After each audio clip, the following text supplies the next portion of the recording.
And it needs to be revisited, it needs to be reformed. And we have been involved in a number of bills. There are a number of bills currently. I've written 2 op-eds in the LA Times. I would ask IME to send those 2 op-eds to this council and to the mayor so they can read a little bit about our perspective and what I've tried to drive. And what we're saying is, if someone's not living safely in the community, which goes beyond food, clothing, and shelter, which is the current standard, and that's because of their behavioral health issue, and they're unwilling to accept treatment, we have a humanitarian obligation to get them treatment. And we allow people to live in the outdoor asylums of our time and to languish in the street and to die in the street, which I think is completely unacceptable. And it's only when we reform those laws, not to warehouse people, but to help them get access to treatment, as well as housing, and for some even jobs, as their road to recovery. And the way you do it is, number one, recognize there needs to be a new standard, not living safely in the community, which goes beyond food, clothing, and shelter. Give us additional tools besides conservatorship, but including conservatorship, and then guarantee the resources. And we're doing this. We have pilots across the county where we guarantee housing, 24/7 services, and access to a residential treatment bed for individuals who are in that 10% that I had described earlier and unwilling to accept care and languishing in the street. And that's been very effective. We've gotten people who have been homeless for years, a woman who had been homeless for 33 years off the street into housing, who suffers from a profound psychotic disorder, who's now on medication, is now getting her medical issues attended to. Those laws need to be reformed, and resources from the federal government to provide longer-term facility-based treatment those things have to be changed, reformed. Just one follow-up question. You mentioned this 10%.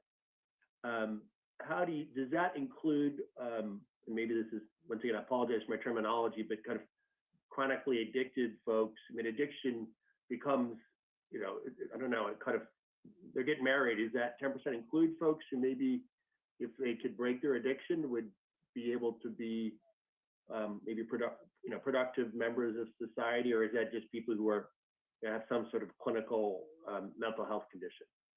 Well, I mean, I think as you point out, it's not simple, even for the most seasoned clinicians, to always discern exactly what's going on with somebody. That number of 10% is for people who have a diagnosis of a chronic psychotic disorder. The data that exists right now, and this is a big part of the problem, is not complete, and we're having to develop a new analysis to identify those who I think you're describing, who have an addiction, and certain addictions, for example, crystal meth, look like a psychotic disorder when someone's intoxicated or when they're withdrawing. And that combination, which is really problematic, will lead people into the streets and the jails all day long. But the key there is, like I was saying, is to stratify the population so we know what resources are going to be necessary to solve those problems. And many times they're entwined in co-occurring disorders. Sometimes they're independent, and they require a variety of different tools. But all of them, for people who are homeless, absolutely require housing. And one of the laws that is or programs that's being pushed down from the state is called Care Court. And Care Court is really applying to anybody in the county who has a psychotic disorder. So in the street, let's say that's 10%. And the general population is 1%, who are suffering and not getting access to treatment, where it allows us to leverage the courts as a platform to improve their ability to get access, to get treatment, and to recover, which is what we want. We don't want people to have their civil liberties taken for long periods of time, to be conserved, or to be warehoused. We want to get them access to treatment, get them on the recovery pathway, recognizing that there are a lot of people, particularly in the streets and the jails, who do not have access to that treatment and are languishing. Thank you very much for that answer. You got it. Yeah, I think Theon is here. And Okay, we got Theon in the house. Theon, thanks so much for joining in. Good timing because I have a 5:30. Mayor, as you know, for a variety of reasons, I am stepping down, although I will be a resource, and I want to make sure that you don't ever hesitate to reach out to me, even if I'm not in this post. We're dedicated to Pasadena as a partner, and I do believe that you guys, with your existing health department, offer an amazing partnership opportunity around this new model where we give you or delegate you plan authority. So I'd love to see that happen. well, thank you, Dr. Sharon, and I will take you up on that, and I'll reach out to you at some point this week so we can have a follow-up conversation and before you step down on what next steps might be. Appreciate that. Take care, everybody. Thank you. Leon, welcome. Hi, how are you all? I apologize. I just was not allowed to be in it. I could hear you all speaking. I just couldn't say a thing. So some of the questions that you asked, Mayor Gordon, were how much money was spent, and I heard Dr. Sharon tell you almost $60 million. I'd like to tell you that's how much money was allocated. We looked at the fiscal year of 2021, and actually only 50 million was actually spent. So we left $10 million on the table that was not utilized. I sent you guys, I sent you, your team, a small resource guide specifically for Pasadena. And then I left at the end of it some documents or some websites that would provide you with the entire service area, even other providers that are outside of Pasadena that provide service.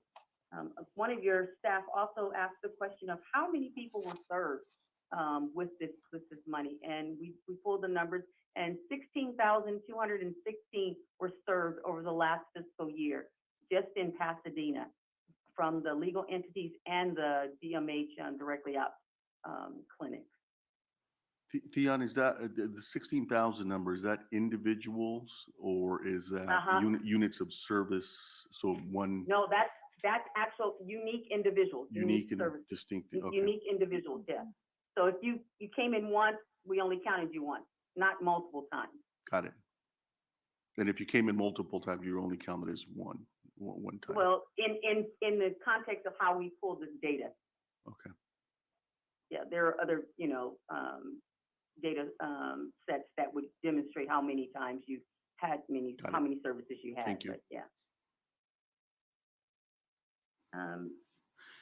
What else we wanted to share with you is that how important it would be for, even if just one of your city council staff members participated in the collaboratives that we have, the health neighborhood or the SALT meeting about your concerns, specifically the SALT, which stands for Service Area Leadership Team. It really informs the department of what's going on in someone's particular city or particular area and what we need to do and how we need to respond to it. For example, the SALT in Service Area 1 signed a petition and got members in the community to sign a petition that we needed a urgent care center, even though it had been on the table. But because of that and the push from the SALT, the department worked really closely with the Board of Supervisors to really move that. And Catherine Barger really supported it. But that came from out of the SALT. So those are that particular collaborative as well as the health neighborhood are two collaboratives that I would strongly encourage somebody from the city to work on or just show up to. Again, even the health neighborhood, we were able to start a mental health court in Service Area 1 because a judge came to one of the health neighborhood collaboratives. I'm not saying that would happen everywhere, but my point is that when you have a need, if you show up to the health neighborhood or to the SALT, it's a good platform to let your need be known, and then we'll take it, and work with you from there. Yeah, Theon, and you can pass the information on the collaboratives to us. That'd be great. It's the last page of the document that I sent to your staff. I see it now. SALT, SA3. Theon, the list that you gave to us of the providers, I noticed there are about 20 providers on there. And those 20 providers are the ones that are providing services to the 16,000 or so. Am I correct about that? Now, that is correct. but those 16,000 or so are not all Pasadena residents. The services are provided in Pasadena, but not necessarily just to Pasadena residents. That correct? is true. That is true. Okay. And I noticed that 6 of the 20 providers are not accepting new clients. And So- what does that tell us? So typically, in the month of May, late April to June, providers get at capacity. It's unfortunate, but it happens every year around this time. There are shifts that happen where we infuse more funding into certain contracts when they show that they need it, but literally people are at capacity usually at the last 2 months of the year. And lots of clients come to, as a default, to our directly ops clinics. But that has been magnified by the pandemic and this huge attrition that has just gone across the system of mental health in general. We've got staff leaving and providers are having just as difficult time of hiring new clinicians on as the Department of Mental Health. So that's why you're seeing that. It's normally, it happens at the end of the fiscal year, but not to the level that you have as many. It might be 1 or 2 in a service area, but again, due to the pandemic and just the attrition in the clinical world of mental health, we have just lost a lot of staff across the board. And many of the providers on the list also are by referral and don't necessarily take walk-ins. Let you just walk in. Yeah. So if your person needs to get in and they would call the 1-800 access number. But what I did not provide for you, but I will provide before the week is out, I will provide also a list of services for substance abuse specifically. Currently, right now, the Department of Mental Health and SAPC are working very closely to integrate our services in a way that you won't experience, other people won't experience what you did in terms of where do I take you if you have mental health and substance abuse, or you're running into providers that say, well, take care of that first and then come back and see me. So literally today we met with the director of SAPC on working on a couple of collaboratives and a couple of pilots that we're going to do throughout the county to see how we can really integrate our services better. Historically, the problem has been, at least for specialty mental health, it was difficult for us to figure out how do we bill for substance abuse. What came first, the chicken or the egg? But the state has changed some of the regulations around that, and so we are in the process of really trying to integrate these two services. And one of the things that I experienced was the lack of a mental health facility, county mental health facility in Pasadena for follow-up, for mental health services, for help assistance for my friend who I was trying to get assistance for to manage his medications. Does the county provide those services in the area? My friend I had to take him to Glendale, and it's very difficult for someone who's indigent or doesn't have the transportation. And so Yeah. how does the county provide those services? So there are other services that are in Service Area 3. As I said last week, Service Area 3 is the second largest landmass. Yeah. So they're kind of spread out. But I will send you also, your staff, a directory of actual programs that are in your service area that also provide that kind of service. The county does provide it, but they are legal entities. They are not all directly ops.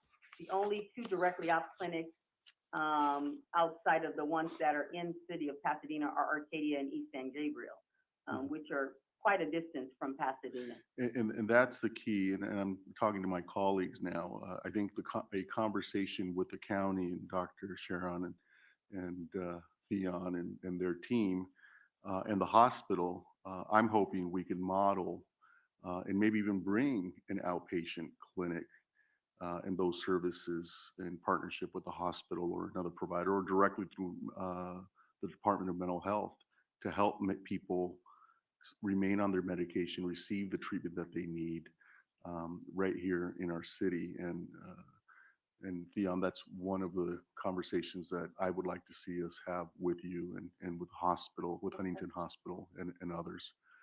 Yeah, I thought it was going to be Huntington, so yeah, that is definitely a conversation we can talk with Huntington about how to expand and possibly even augment some of their services that they could have, maybe an outpatient that would be able to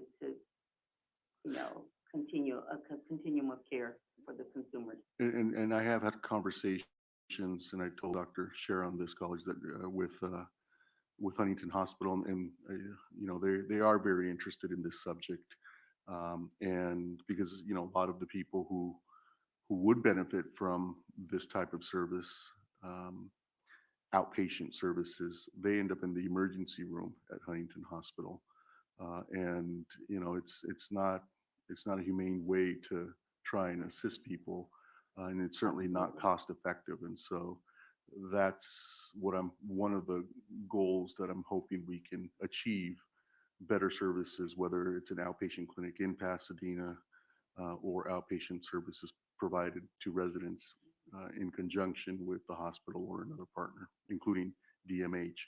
And I'll finish with this thought. The Department of Mental Health does contract directly with the Unified School District, Pasadena Unified School District, and services, I think it's 634 of our students through the school district. And so the model for contracting directly with the city, allowing us to create a platform that would draw down resources and services is there in our own school district. And so I would encourage us to remain open to that possibility. Sounds good. Questions, comments from members of the council? Mr. Carmona, I see. Oh, go ahead, Mr. Mayor? Hampton. Yes.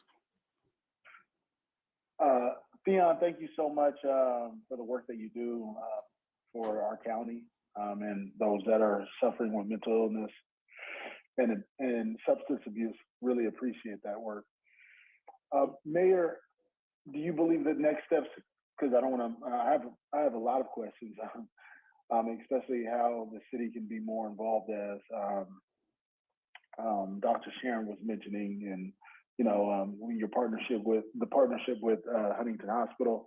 Do you suggest that there will be an ad hoc committee just to talk about this issue, or? Yeah, well, I'll work with the city manager to see, and Dr. Sharon and Theon to see what the next steps would be. We have tremendous partners in Huntington Hospital and some of the other providers, and I think a conversation, a working group, I would say, to talk some of these issues through and then come back to the council and ultimately to the Board of Supervisors through our own supervisor. And so that working group, I would suggest, also include Supervisor Barger's office, so we can have a conversation to see what makes sense. And I think that working group could also probably identify issues that need to be resolved. The funding issue, for example, substance abuse dollars should be integrated. And it sounds like there's already some movement there, but certainly if we can use our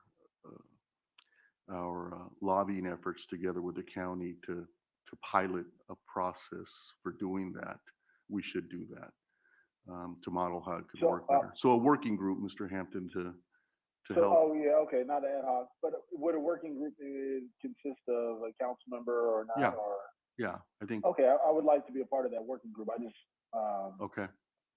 think this is definitely something that we should be really serious about, and bring it back, and let me know who's going to be on that working group. Okay. I'd love to participate. Anyone else who's Thank you. interested, That's please, it. anyone else who's interested, please reach out to me, let me know, and I'll work with the city manager, Dr. Sharon and Theon to put that together. I've already reached out to the hospital and other partners, and I'll ask them to join as well. Once again, thank you so much, Ms. Perkins. Thank you for the opportunity. Thank you. Thank you, Ms. Anyone else? No. Thank you, Ms. Perkins, and more to come. More to come. Thank you, guys. Have a wonderful evening. Thanks.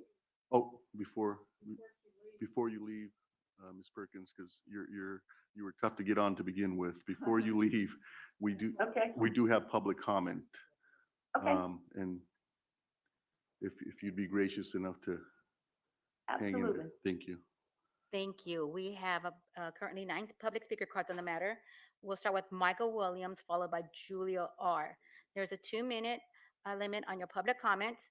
And before we proceed, the document that Ms. Perkins was speaking in regards to, the document was posted online, is posted online and distributed to the council members. So we'll start with that. We'll start with Michael. Michael, can you hear me? Mr. Williams, welcome. Mr. Williams, welcome. Unmute, please. We see you joined the meeting, but need you to unmute. Let's come Okay, back. Michael, we're going to move on to Julia R. Followed by Dr. Rita Crowell. Ms. R. Julia, unmute *6. Julia? Hi, can you hear Okay, me? yes, we can hear you. Please proceed.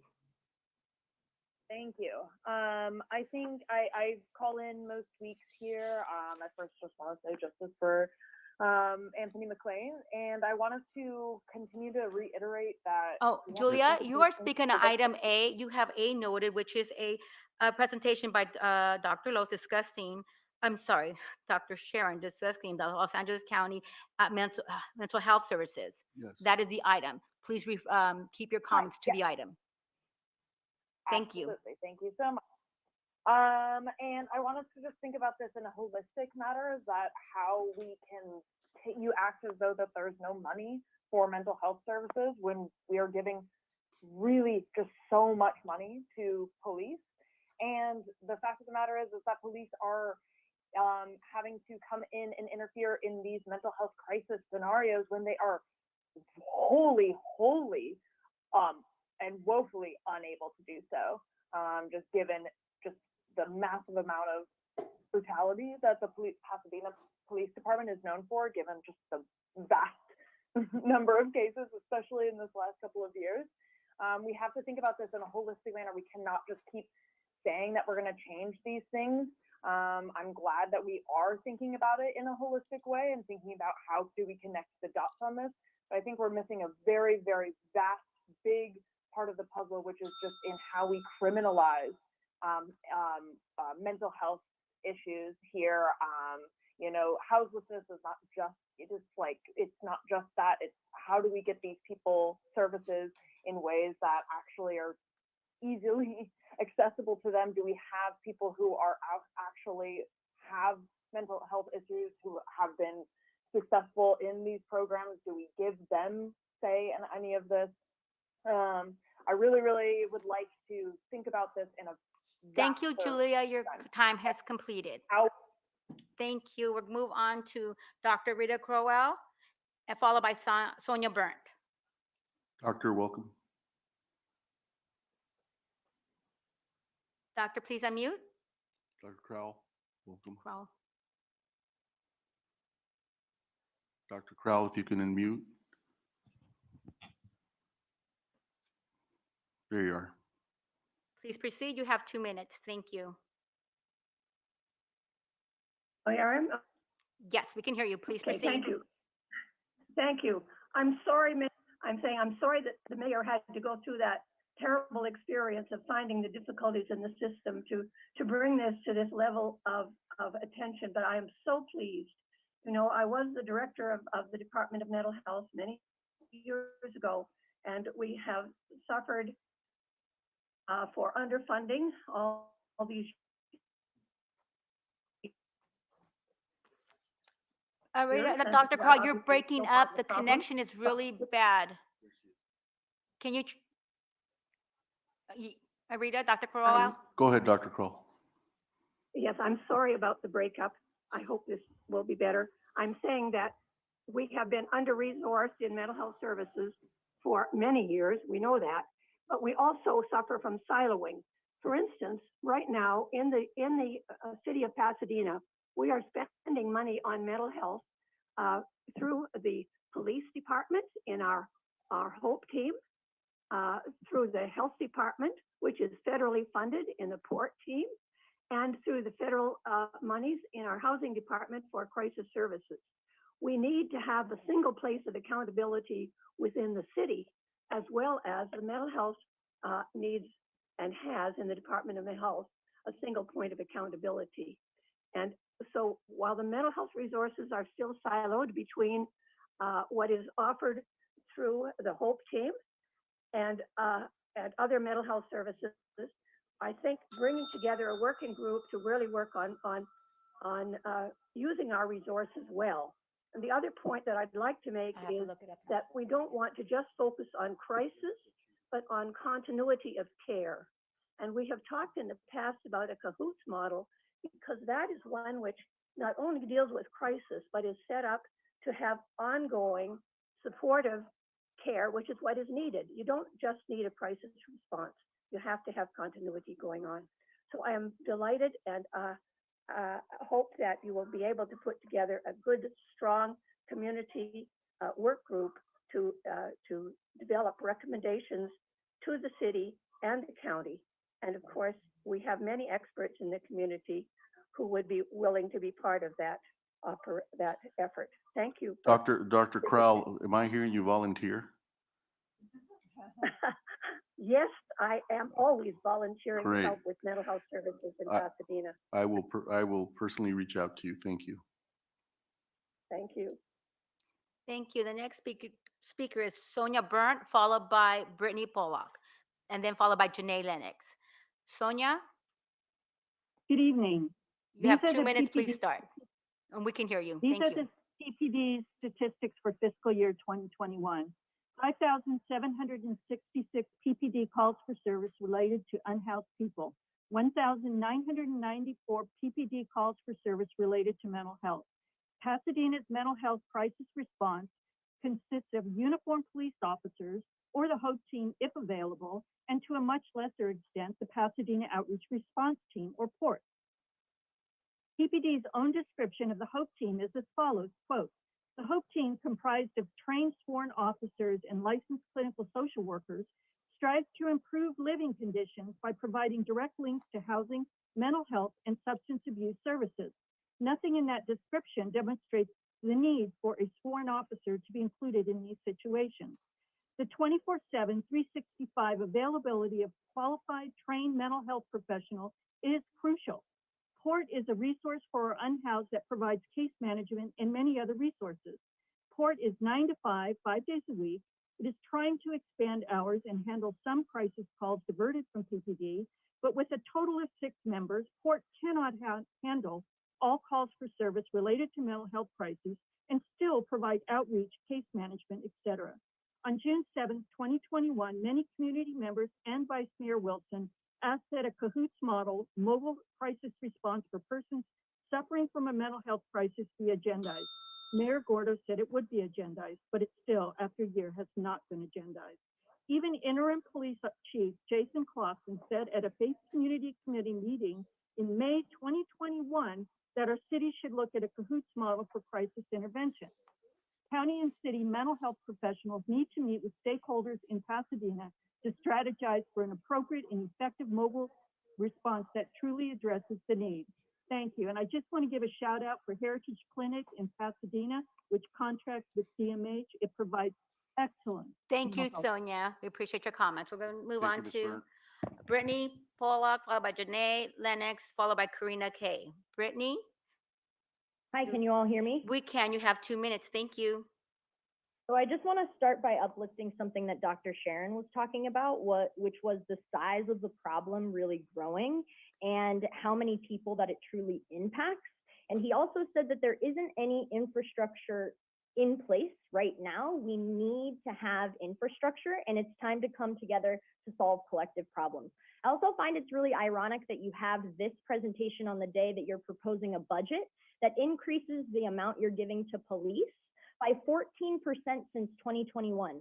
What have they done to deserve an increase to their budget, number one, after murdering Anthony McLean, J.R. Thomas, and causing constant violence to the community? How are they trusted with these calls? This mental health programs, they need funding. How can you justify giving $97 million of the city's money to the police? This is a joke. This whole meeting is a joke if you won't actually address the problem. You all have so much control and you decide to give all this money to police. They kill people. I'm a teacher. If I murdered one of my students, I would be fired and jailed immediately. Why are they, as a public service community organization, a part of the government, allowed to murder people? Murder people. Ms. Pollock, if you'll stick to the agenda item. This is what do you mean the agenda item? I'm talking about mental health programs. You interrupted me. Stop interrupting people. Let the public talk. We know you don't want to listen to us. Everybody has their camera off. Obviously, nobody's listening to us. I don't know what y'all are doing at home, but this is a joke. You cut me off and take my time? Fuck this. We need actual, thank you for turning on your camera finally. Glad you're listening. We need actual funding for these programs. Y'all don't want to help people. You don't. Thank you, Brittany. Your time has concluded. We'll move on to Janae, followed by Karina. Janae, you have 2 minutes. Can you please unmute? Ms. Lennox, welcome. Ms. Hello. Lennox, if you can unmute.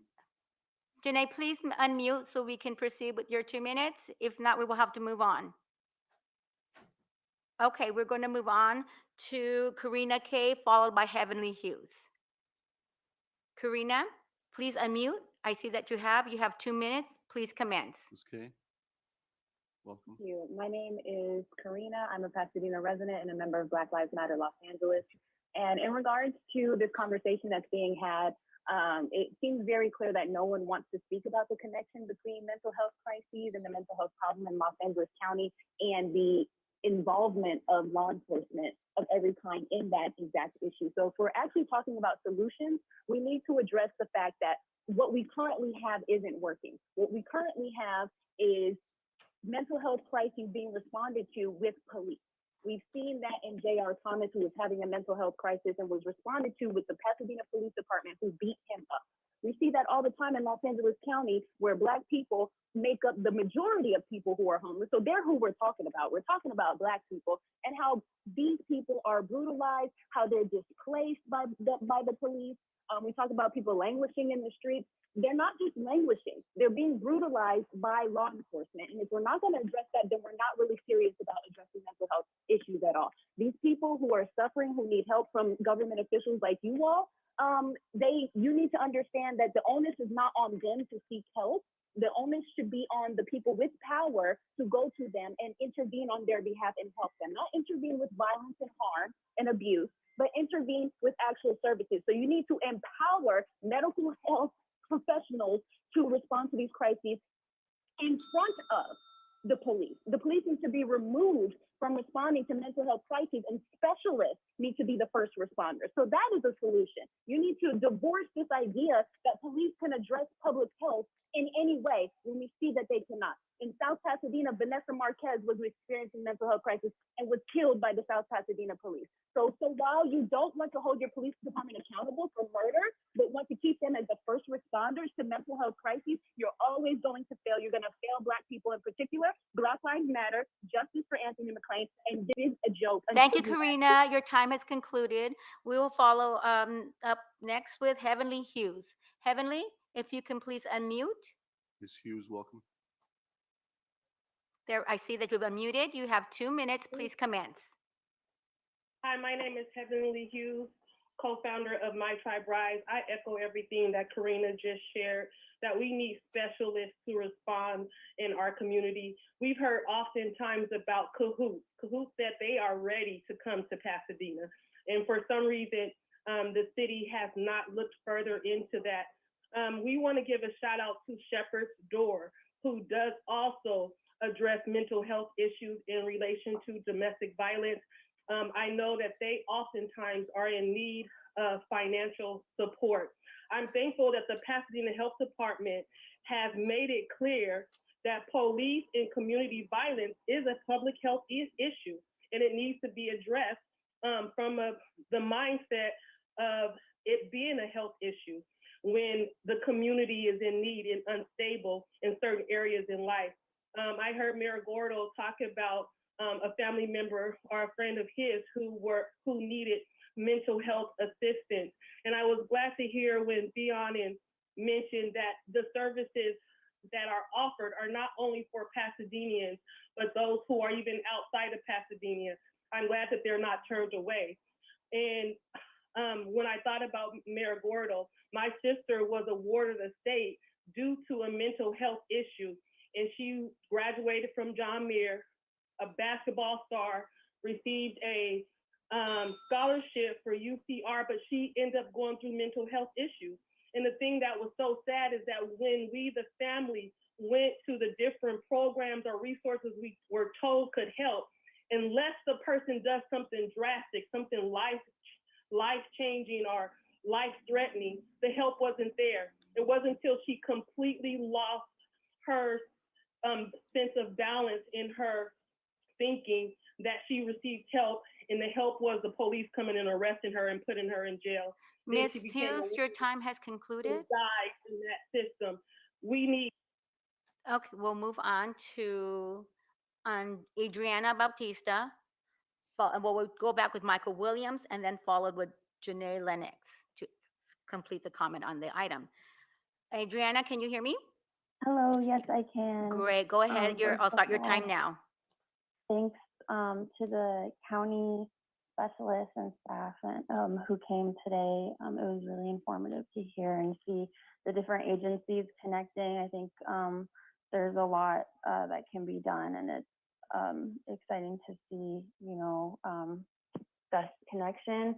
I do want to point out that in this same meeting today, we have over $820,000 of enhancements towards the Pasadena Police Department, $75,000 of which are allocated to their own new wellness unit, which I think is a big mistake. As we've heard from other speakers, police officers are not mental health specialists. And we have mental health specialists working for the city, and I think that we should, as another commenter said, have them come together and maybe through this workforce, see how those funds of almost $1 million can be better spent and you better serve our not only police officers, but our residents and those, including Anthony McLean's family, surviving family, and witnesses who were never connected to mental health specialists, to mental health professionals after witnessing and enduring and continue to endure an immense loss and tragedy, which DA Gascon has cleared officers Edwin Dumagwendon, Ronald Serrano, and the officer whose body camera we still haven't gotten access to, who supposedly recovered the before he turned off his camera while he recovered it for 44 seconds. Thank you very much. Your time has concluded. We're going to go ahead and proceed with Michael Williams, followed by Janae Lennox. Mr. Williams, welcome.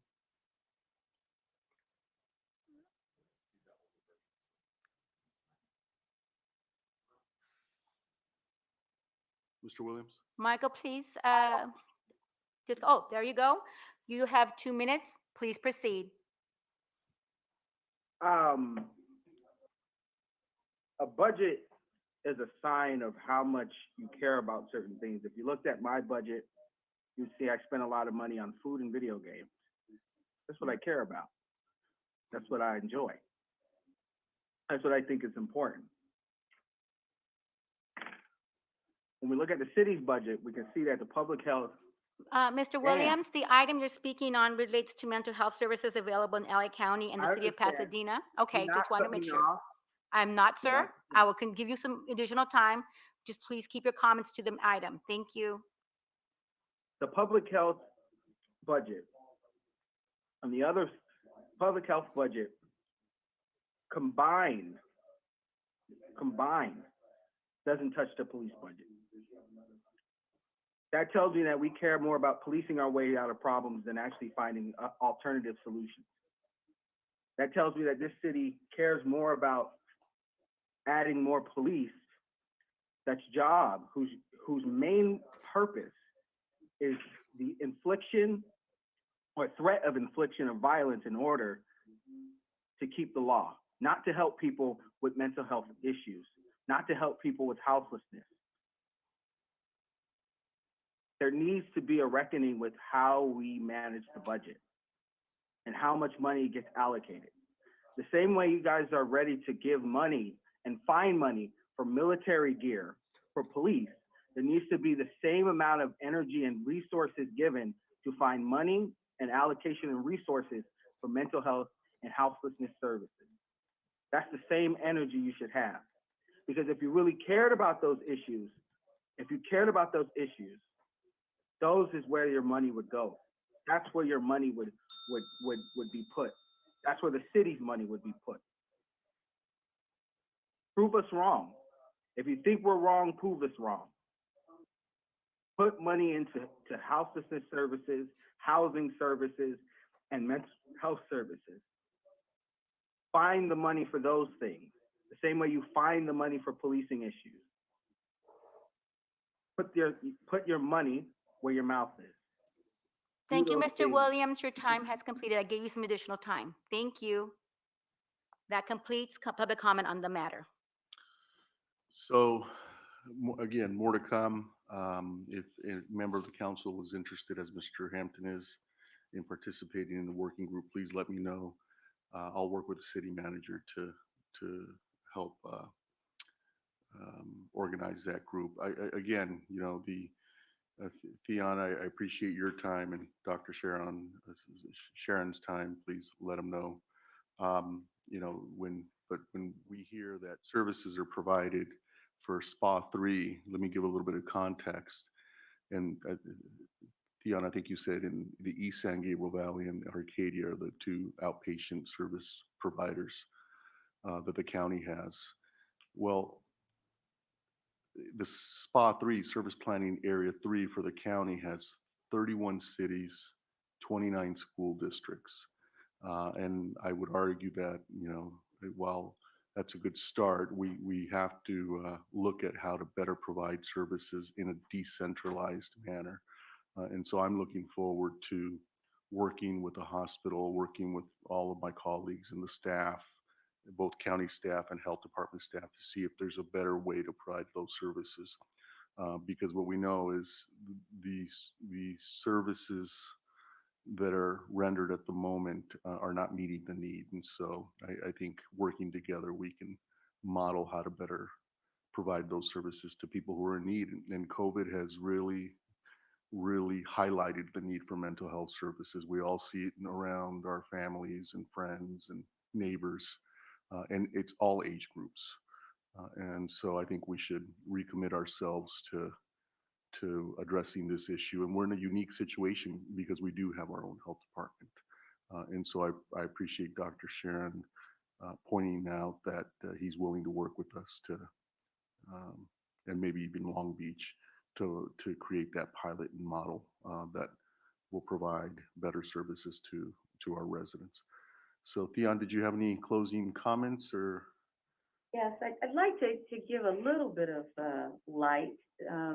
I understand the comments about that police officers are not set for mental health. But I do want to let you know that there's been some legislation that has come down, and the new 988 number is going to be, instead of 911, but it's going to be used to decriminalize mental health. It's a hotline, and it comes online as of July the 16th of this year. We have been in the process of hiring up additional PMRT staff throughout the entire county. We're looking for also providers to also hire up these type of emergency response teams, because we realize that there's not enough in service areas or in cities to be able to respond. And we want to try to help mitigate some of that. So that is something that is coming online. Also, the department in general has plans to increase the budget to expand what we call the MET team. I know you have the HOPE team in Pasadena, but by 11 additional teams throughout the county. Doesn't sound like much, but if you saw what they have right now and what that's going to be able to do, it's going to be able to make a difference. But I think with this hotline and the additional emergency response teams that will be deployed, it will create some ability to diffuse a lot of things that happen in the community when people don't know who else to call but the police. So we are really excited about being able to do prevention. I look forward to working with you guys. I can't encourage you guys enough to really get active in your health neighborhood. Reach out to Michelle Majors, who is your service area chief, because as Dr., I believe her name was Crowell, mentioned, literally, we are all so siloed, but those collaboratives really do make a difference. When I tell you a judge came to a health neighborhood, and we now have been running mental health court in Service Area 1 for the last 6 years, it happened because somebody came and said, there's a need. We got the providers on board, and everybody said, yeah, let's do this. Let's help out in our own community. So this is a way to get things done in the department, the health neighborhood and the SALT. I bid you guys good night. I will send some more information regarding the substance abuse. I will send it to Mark. I believe that's the email that I saw so frequently. Send him a list of resources regarding that. Thank you all. Thank you. Thank you. I look forward to working with you guys. We'll be in touch. Thank you, Thea. Okay, so that brings us back to the agenda. We did have a ceremonial matter, and I set that aside given Dr. Sharon had limited time. But I am going to ask that we bring on Pamela Cantero from the Senior Commission, Howie Zechner, Senior Commission Chair, and Chelsea Mason, Senior Commission Vice Chair.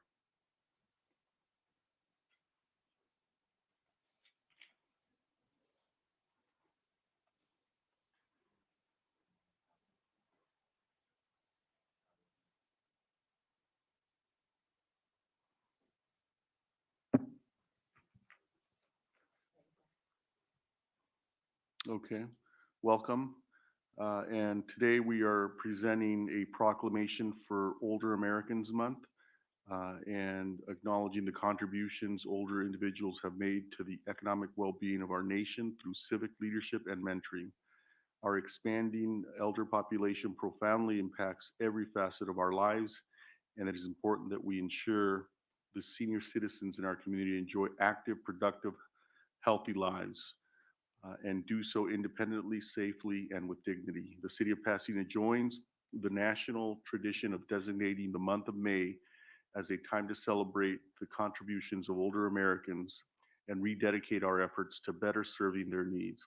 On behalf of the City Council, I do hereby proclaim the month of May in the city of Pasadena as Older Americans Month, express appreciation for the continuing contributions of the city's older residents to our community, and recognize that they are a vital and growing part of our city. Howie, did you? Hi, my name is Howie Zeckner, and as chair of the City of Pasadena Senior Commission, I would like to thank Mayor Gardo and the City Council for their recognition of this observance. Pasadena is indeed a city with considerable resources, opportunities, and support for our older population. The Pasadena Senior Center, facilities at Huntington Hospital, accessible public transportation, many parks and recreational facilities, and our vibrant arts and cultural community are just a few of these tremendous assets. Later this month, the Senior Commission will showcase these organizations and a host of other resources at our inaugural Pasadena Celebrates Older Americans Month event. Please allow me to introduce Vice Chair Chelsea Mason, who will share a few more details regarding this fantastic venue. And I do hope you all attend. Thank you. Thank you, Howie. Ms. Mason? Go ahead. Ms. Mason?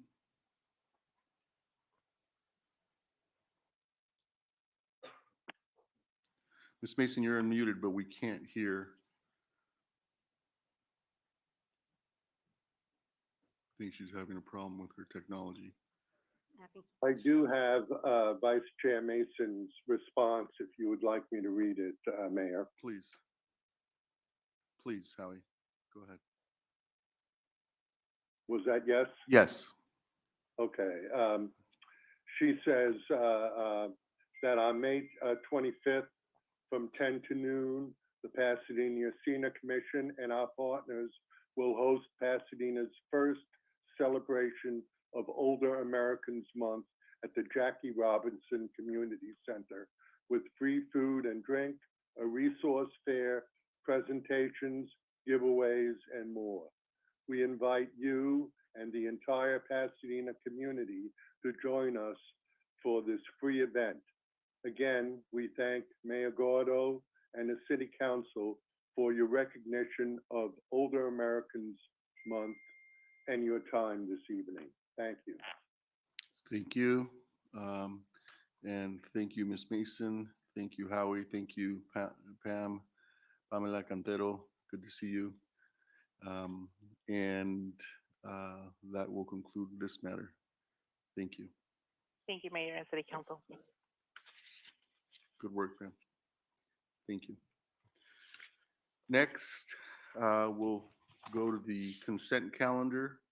And is there a sweep motion? So moved. So moved, Mayor. Moved by Ms. Williams, seconded by Vice Mayor Wilson. Roll call. Councilmember Hampton for consent calendar. Yes. Councilmember Kennedy. Yes. Councilmember Madison. Yes. Councilmember Masuda. Yes. Councilmember Rivas.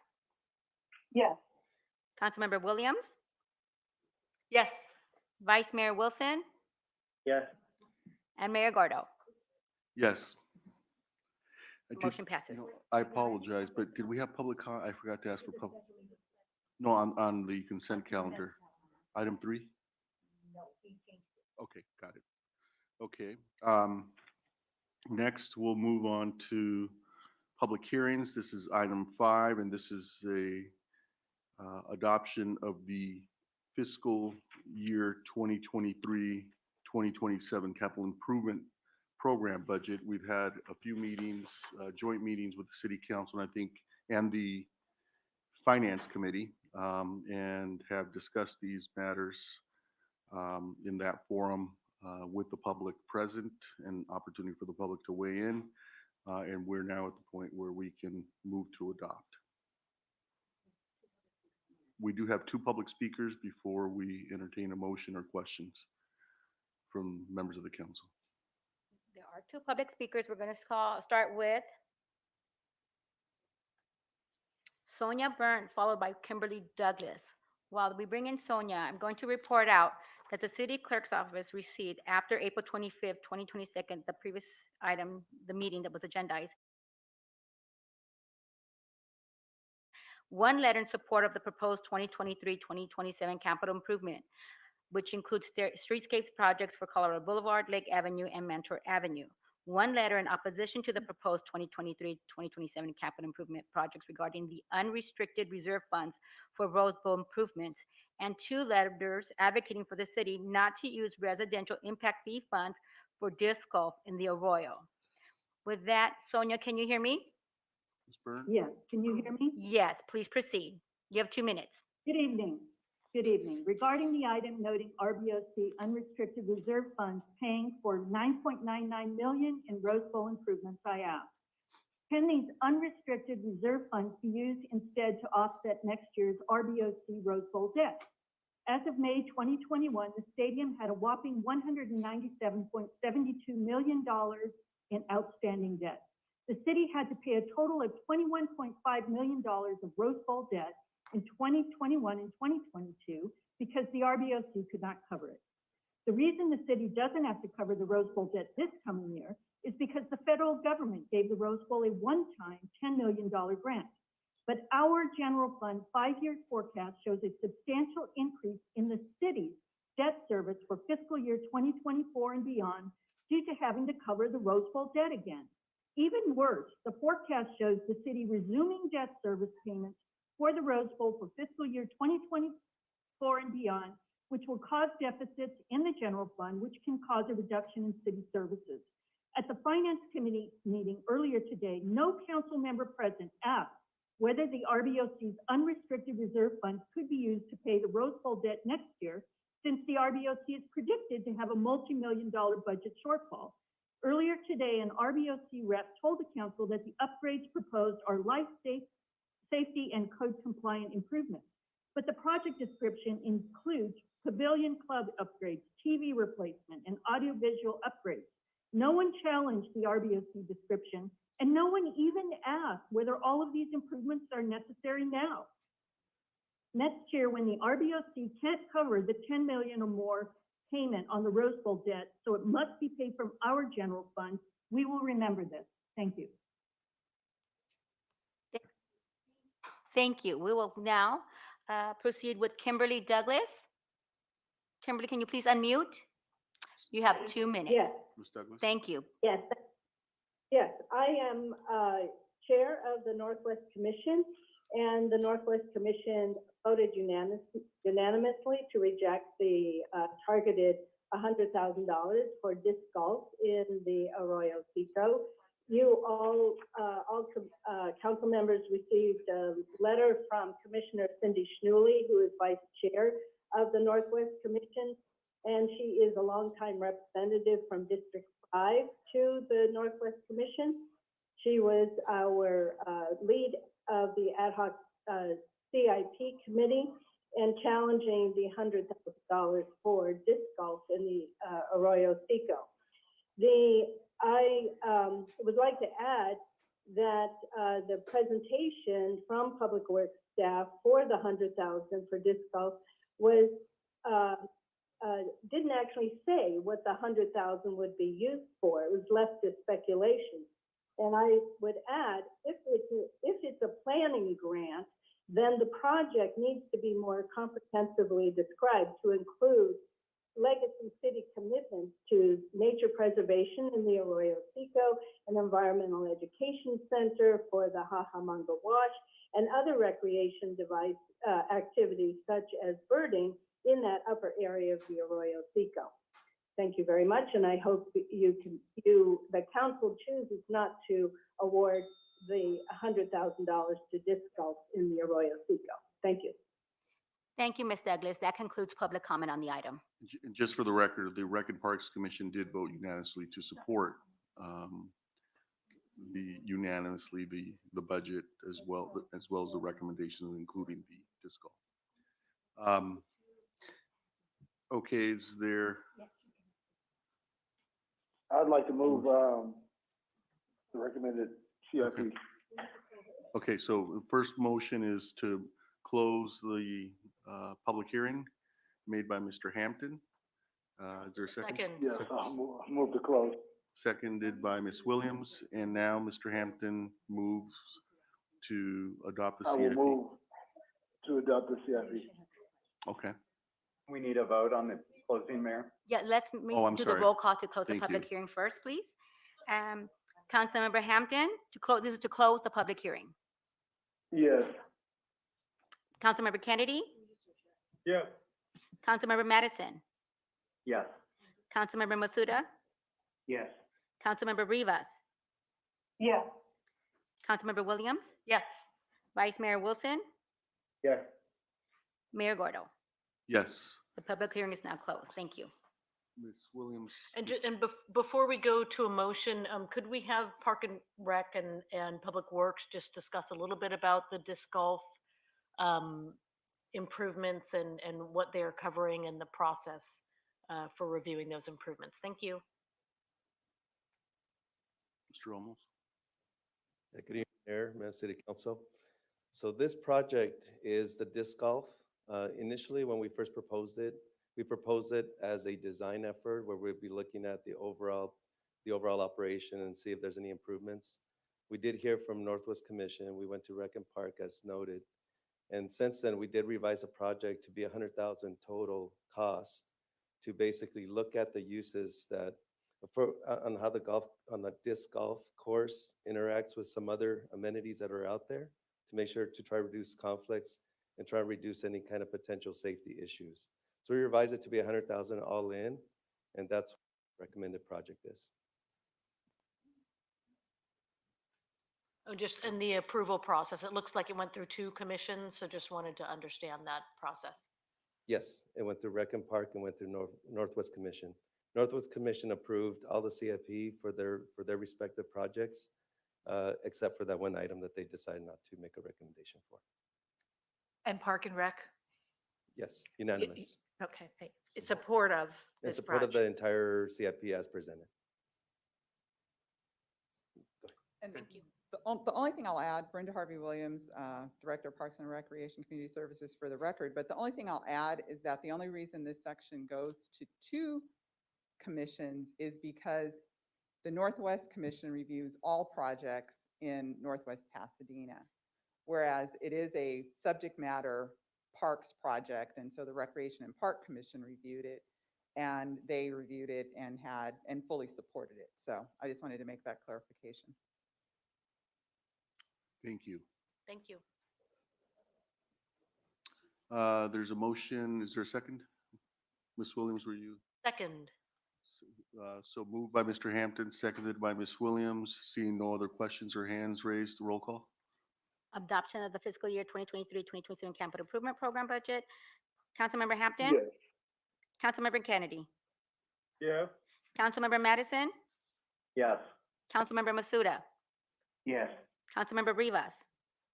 Yes. Councilmember Williams? Yes. Vice Mayor Wilson? Yes. And Mayor Gordo?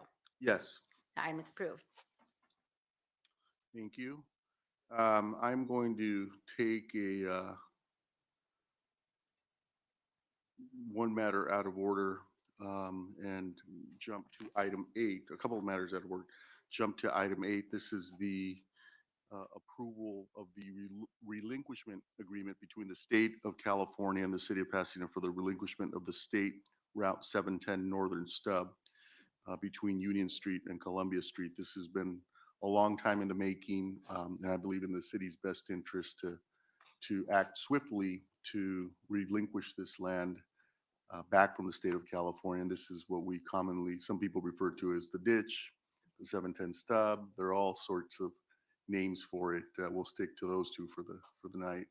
But it really is an important milestone and an opportunity to restitch our city in a way that is consistent with what we want to see in Pasadena. And, this is the first step in reimagining that part of Pasadena, and I certainly look forward to that. Can I say? Yeah. I just Cynthia? wanted you've seen, this is the final terms that we would be submitting to Caltrans, and the council has had several presentations on this. There is a presentation available if you would like to review those and feel that you need to go back over all the terms. But this is really the final approval that will send it to Caltrans and will take it to the California Transportation Commission for their approval. So it is the last step in a very long process.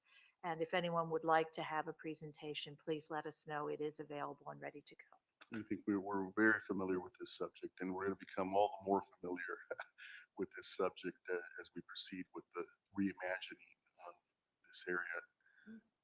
I'd like to thank Laura and David Granis, Leslie, and all the staff who worked very hard on this. Mr. Madison, did you have a question? No, I'm prepared to move the matter, Mayor, and I don't need a presentation. So many of us, including those around the dais and in the community, city staff and other stakeholders, our legislators, you know, many people have worked on this for so long that it hardly seems possible, but we seem to be very close, knock on wood, to an historic inflection point for Pasadena. And we've talked a lot about the different dimensions of this, you know, the ability to repatriate dozens of historic homes and then to use those homes or the proceeds from those homes to help with our homeless and housing needs. We've talked about the ability to restore neighborhoods and communities that were bulldozed out of the way, you know, some 60 or 70 years ago. And just the sheer opportunity of a fully built out city like Pasadena to have, you know, 50 acres or so to, as you so eloquently described, reimagine. And through what I know will be a very vigorous planning process and lots of outreach in the tradition of the Pasadena way. This is really an exciting development. You know, it's like the old joke about Hollywood, you know, you work for something for 20 or 30 years and then become an overnight success. And in a sense, to many people, this will feel that way when they hear about it. But I think all of us know that a lot of effort and energy and resources have gone into it. But I'm proud to move this recommendation tonight, Mayor. Thank you. Second the motion, Mayor. Been moved and seconded. We do have 2 public comments. So before we vote, we'll listen to the public comments. We have Elena Fletcher, followed by Andrew Salimian. Elena, you have 2 minutes. Please proceed. You can hear me? Yes, please proceed. I'm speaking I'm the director of advancement at Sequoia School, and I'm speaking on behalf of our school community. And I would like to say we could not be more supportive of this process. We are excited and recognize it as a milestone as well. And we are enormously grateful for the support that we've received from the city and staff over the decades that we have been a Caltrans tenant. Our campus, our K8 campus is on the edge of the ditch, and we have been trying to watch this process closely. We saw the maps provided today in attached to the agenda, and we overlaid them against our own campus plot plan, and we noticed that there is a discrepancy between what we think of as what we know is the assumed property line as approved by the city in recent CUP modifications, and we hope that the city staff will pursue a clarification of that property line before the agreement is entirely sealed. Thank you very much for your consideration, and once again, we are with you, thrilled that this is a swift, will soon to be, all this property will soon be swiftly returned to the city and various institutions. Thank you. Thank you, Ms. Fletcher. Thank you very much. Next is Andrew Salimian. Andrew, can you please unmute? Sir, you have 2 minutes. Yes, please begin. This is Andrew Salimian speaking on behalf of Pasadena Heritage. Pasadena Heritage is in full support of the city's action to assume the 710 properties from Caltrans. We urge the council to adopt the relinquishment proposal and proceed to acquire the land and the responsibility for reintegrating these Pasadena properties into the city. Planning for the future must include significant community input, but having local control and jurisdiction is key to success. Pasadena Heritage has worked for this outcome for all of its 45 years, and this is a momentous achievement. We commend the city and its leadership, as well as Caltrans, for its diligent efforts to achieve this result. Thank you. Thank you. I think that completes public comment. Let me just amplify what Andrew's saying. You know, this would not be possible without the support and the help of our partners at Caltrans. And specifically, it's our regional director, Tony Taveras, who really jumped in personally, ensured that this project or this relinquishment process went well, and has really played an important role in moving the city to this point where we're able to relinquish or take back that land through the relinquishment process. So again, congratulations to all that have been involved. David, you and your team have been great as well, together with our city staff. Congratulations and thank you. On to the next step.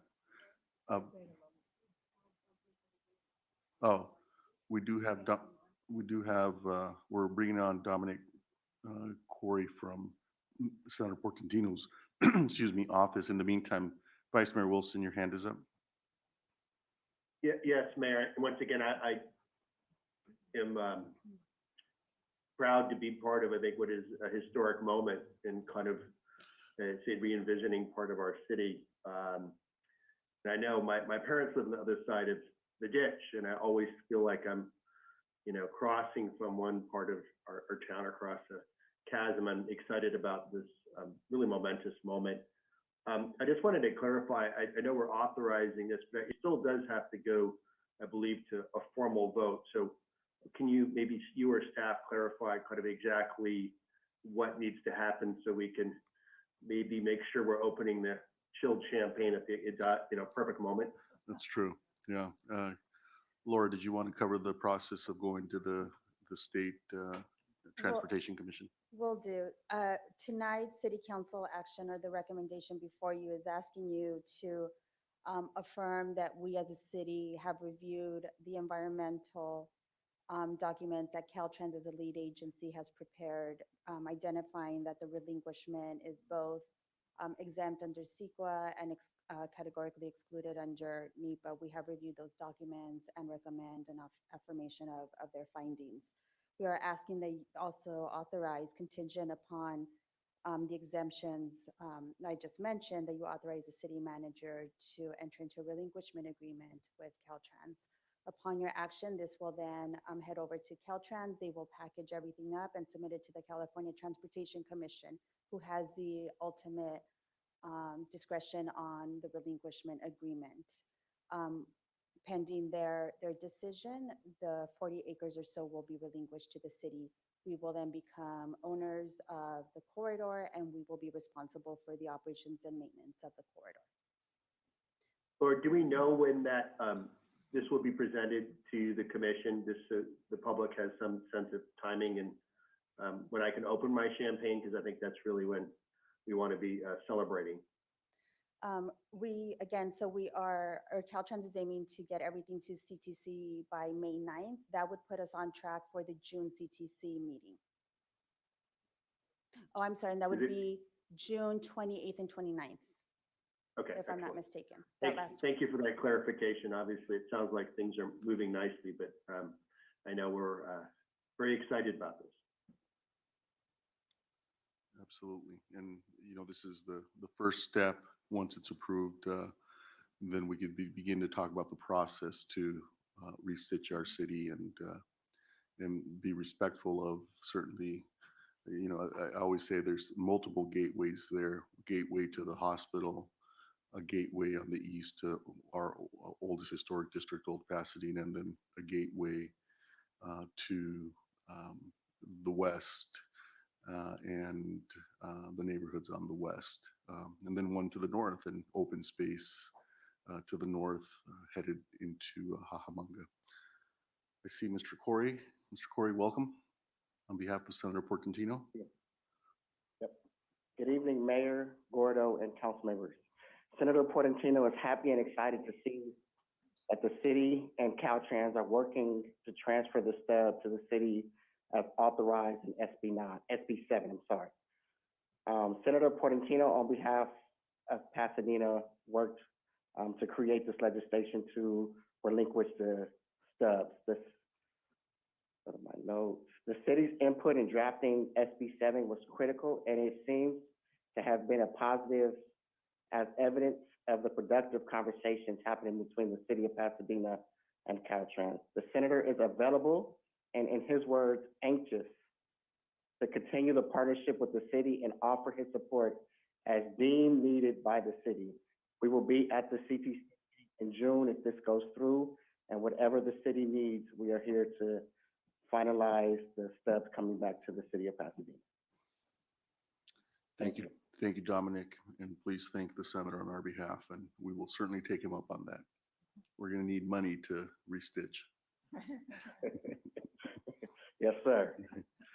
Okay, so again, thank you, Laura, David, Leslie, and our partners at Caltrans, particularly Tony Taveras, who is our regional director and just did a tremendous job. Okay, with that, we have a motion and a second. Roll call. Councilmember Hampton, Yes. Councilmember Kennedy, Yes. Councilmember Madison, Yes. Councilmember Masuda, Yes. Councilmember Rivas, Yes. Councilmember Williams, Yes. Vice Mayor Wilson, Yes. and Mayor Gordo. Yes. The staff recommendation is approved. Thank you. Thank you. On the road to CTC. Next, we'll go back to public hearings, and this is the opening of the public hearing for the fiscal year 2023 recommended budget. And I'll remind people that we have a deeper dive in than we've had previously, a process that should allow us a deeper dive into all of the various departmental budgets, because we're assigning each department to a different committee. That certainly doesn't a council committee that certainly doesn't preclude council members, all council members, from submitting questions and listening in on some of the discussions and debate. Then ultimately the budget will find its way back, once it's been to a council committee, back to the full city council for approval. Once we've had public participation in hearings, budget hearings at council committees. So with that, I'll turn it over to our city manager, Cynthia Kurtz. Oh, you need to open the public. Yes. Thank you. This is a time and place for the public hearing on the recommended operating budget for fiscal year 2023. On April 14, 2022, the public hearing notice was published in the Pasadena Press and Pasadena Journal. Thank you. Cynthia? Thank you very much, Mayor.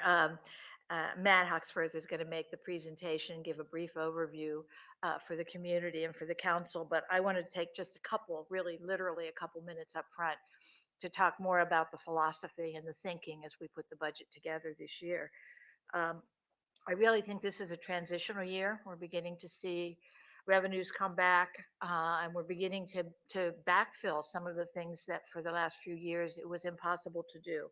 Things like contracts that have escalators in them, that we now have them funded. Supplies are going up. Our fuel costs have been addressed. We have new parks that we have opened, and we're unable to put the resources in to make sure they're maintained well. We were able to build into the base budget the memorandums of understanding that the council has approved for our workforce, who has really gone above and beyond in the last 2 years to make sure that our service levels in Pasadena remained the same as they were pre-COVID. That didn't leave a lot of funds for to sort of bring back the stability in our budget. Didn't leave a lot of funds for enhancements or new services. But we were able to add a few, and we really listened closely to what we've heard from the community and from the council in doing that. And I wanted to highlight a couple of those. And I'm not going to go through the funding sources and so on. You will see that in the finance director's presentation. But by far the largest increase that we are asking for is $3 million for affordable housing. We hear almost every week the needs of people that are without housing in our city. And we rely primarily on grants and funds that come through from the state and federal government, but we're asking council to add $3 million of that we would see in programs as the council sees fit to support those of us in Pasadena who don't have housing. Related to that, we're losing our federal funds for our port team, which works with, we have 2 port teams, and one was a grant. We have applied for funding to try and replace that, but if we don't get it, we're asking council to put general fund money into that. It's $224,000, but that's important and part of what we hear about taking care of people in Pasadena that have trouble taking care of themselves. We are adding 2 positions, and we've heard a lot about the police budget. The only additions, we're not adding police officers or asking to add police officers, but we are asking to add 2 positions in the police department, and they are park safety specialists. We have some parks in the Northwest that we've had problems in, like people during the day drinking and not keeping with our park rules, and no one's there to sort of with an enforcement perspective to really make sure our parks remain safe. And so we're asking for 2 park specialists that would be assigned to 4 parks. They would not be citywide. They'd be assigned to Villa, La Pintoresca, Jackie Robinson Center, and Robinson Park, specifically to address daytime use there to make people feel safer. We also heard that we need to make sure that we're offering jobs and that we're hiring people. So we're asking for an intern program for age 18 to 25 to get people into the paramedic firefighting, that we would recruit locally to try and find people and get them into a career that offers a great deal and certainly offers a good living, good benefits. We had hoped that we might have as many as 12, but what we were able to squeeze out of the budget this year is 6 positions to begin that. And hopefully if it works well for us and we see it as moving into people being able to move into our firefighting ranks, that will be something that we can grow in the future as our resources grow. But we've also heard from this council about safety and what's happening on with traffic safety in the city and with pedestrians. And we have 2 additional packages there to try to address those concerns that have been talked about so much. One is $250,000 that is for a traffic safety improvements program. It's dollars that are in public works and they're not identified, but they're there to draw on as we see things that need to occur to make sure that our streets and our sidewalks are safe. But we're also asking the council to approve $250,000 for a campaign on pedestrian safety. As we looked at the 6 fatalities that we had in 2021 of pedestrians in the city, one of them is still under investigation as to cause, but the other 5 were all either distraction of the pedestrian or for the driver or for speeding. It was something that was happening with the people involved. It was not something that we can improve by cement and stop signs and the kind of things that the other dollars would be intended to. But we think we need to start talking about that and talking about it loud and talking about it very clearly. So we're asking for $250,000 to do a really strong campaign next year to remind people that you can't be on your phone. You can't be talking to people. You have to be paying attention when you're crossing the street or when you're driving a car. We need to reduce our fatalities. So that was sort of the thinking. It was safety, training, what's happening to the human beings that live here in Pasadena, and most certainly what's happening with people that are living on the streets. And Matt will give more information about the actual source of those funds and an overview of our resources. And to him now, Mayor. Mr. Hawksworth? Thank you. Both of you teed that up well. This will make my presentation flow a little bit better, I believe. So while they bring it up, we're going to talk about some of the positive things that took place in the current fiscal year 2022.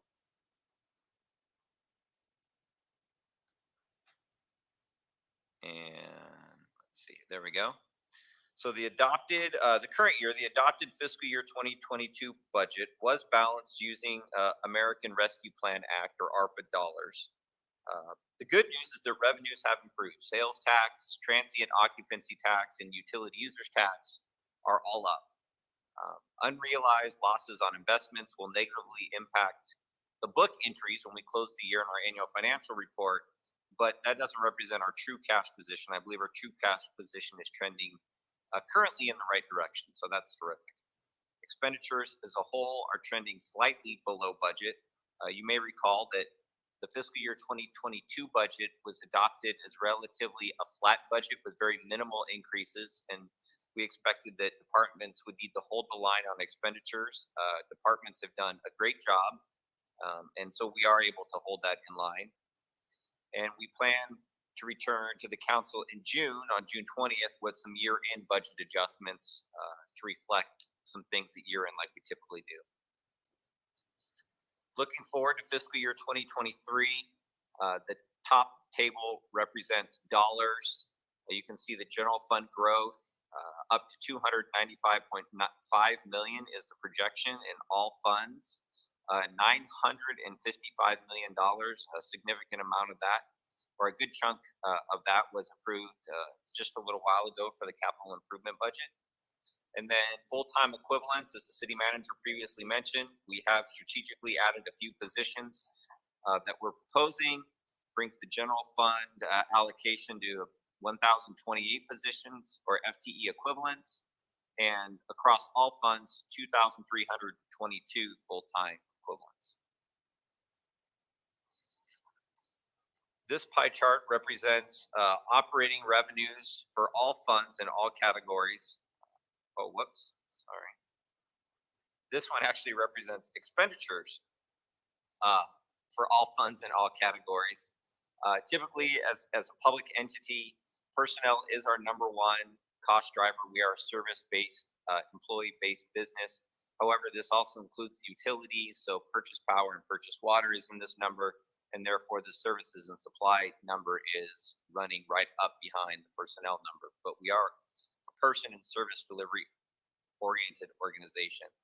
And then on the revenue side across all categories, again, taxes is our number one general fund revenue source.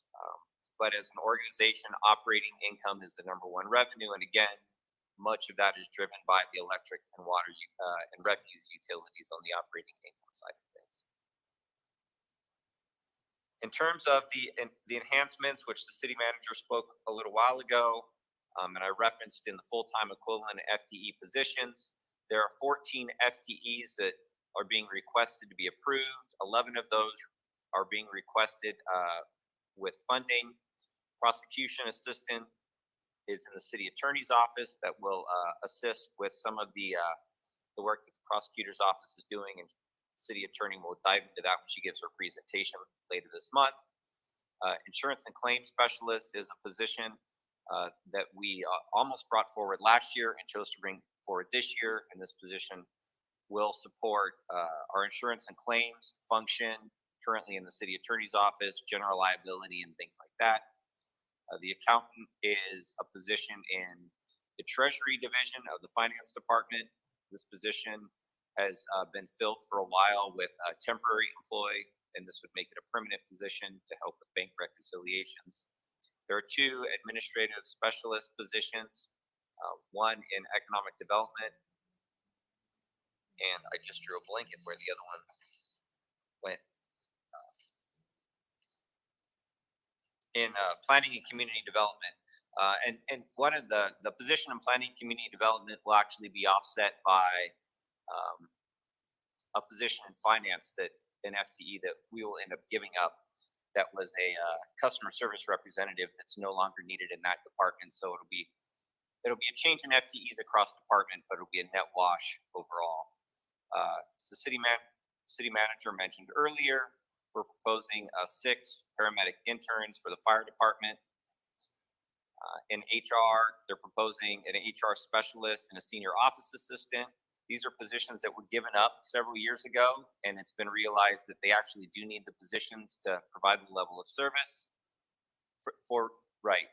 largely around recruitment efforts in the HR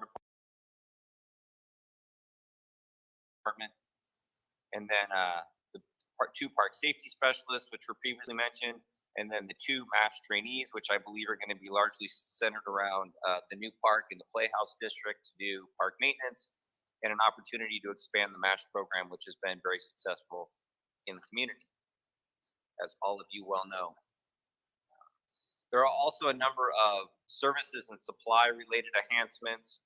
This largely has to do with, in some cases, just expenses for contracts. Some of them are new endeavors, and the city manager touched on a few of those things. This is just a highlight by department. When the departments present, they will dive into those. But for example, the public health, the $224,000 at the top right, that's representative of the port team that we've programmed money for. Some of these are unique. Public Works Refuse and PWP, the 2 ones on the bottom right, those largely center around the purchase of vehicles and equipment, which we call an enhancement every year, but it's a fairly routine type item. And then transportation, much of that money is centered around our fixed route transit and dial-a-ride services and reflect the increased cost in fuel for our buses and vans and things that provide a greatly needed service. And then specifically talking a little bit about American Rescue Plan Act funds, it was the goal to propose to spend a small portion of the ARPA dollars on very specific needs for purposeful uses. However, the idea is that we will leave the majority of the second half of the money coming in to have a far more robust discussion about the best way to use those funds. And we estimate that we will do that in the coming months after the budget is adopted. But this budget earlier tonight, the council approved $2.2 million, which was $2 million for Fire Station 37, which the council had previously committed to several months ago, and then $200,000 for some critical electrical repairs in the police department building. On the operating side of things, as the city manager mentioned a little while ago, we're proposing $3 million for affordable housing, $500,000 for a citywide historic resources survey, and $250,000 for the previously mentioned road safety campaign, largely centered around pedestrian safety in the community.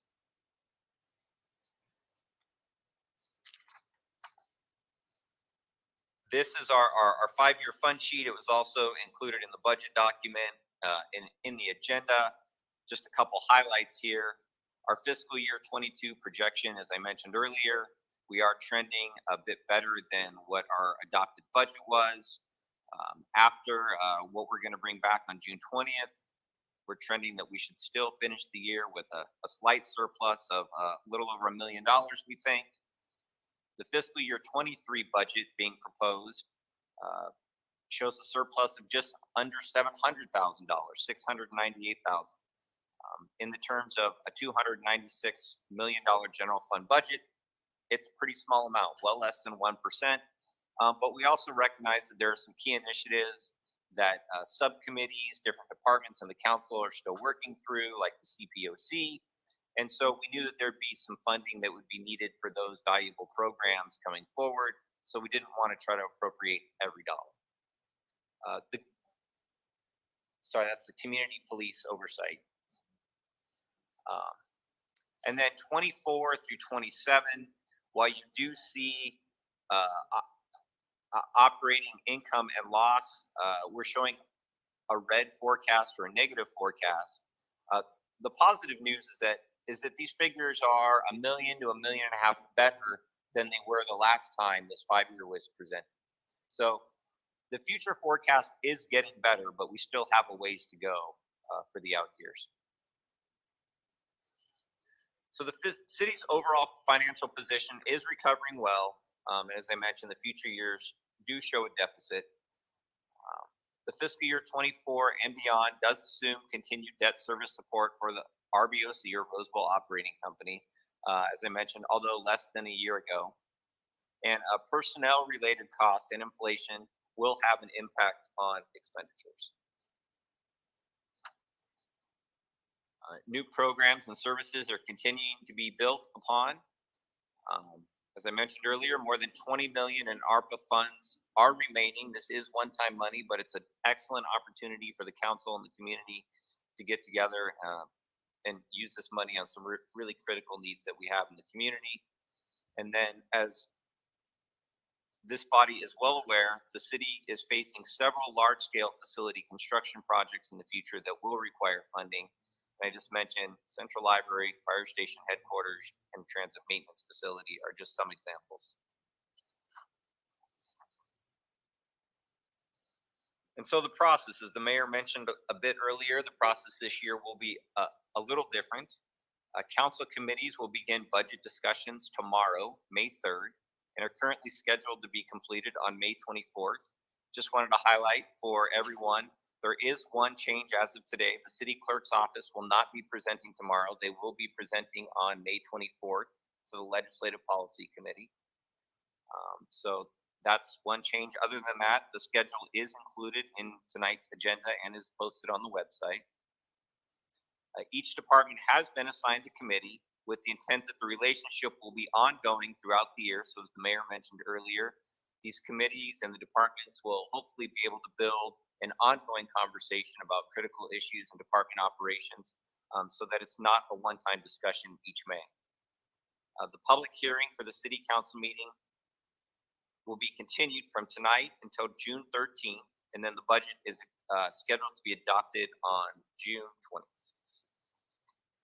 And that concludes the formal presentation for this evening, and we'd be happy to answer any questions as we prepare for the committee meetings. Again, for the council and for the public, please feel free to submit any questions you may have in advance to Mr. Hawksworth or department heads. Actually, we should centralize them with Matt Hawksworth. And so if you send those questions in advance, then we can ensure that your questions are addressed as part of the budget process. Vice Mayor Wilson, did you? I had, excuse me, one question for Matt, and maybe I missed it. Did you give a number, Matt, for the budget for the Citizen Police Oversight Commission?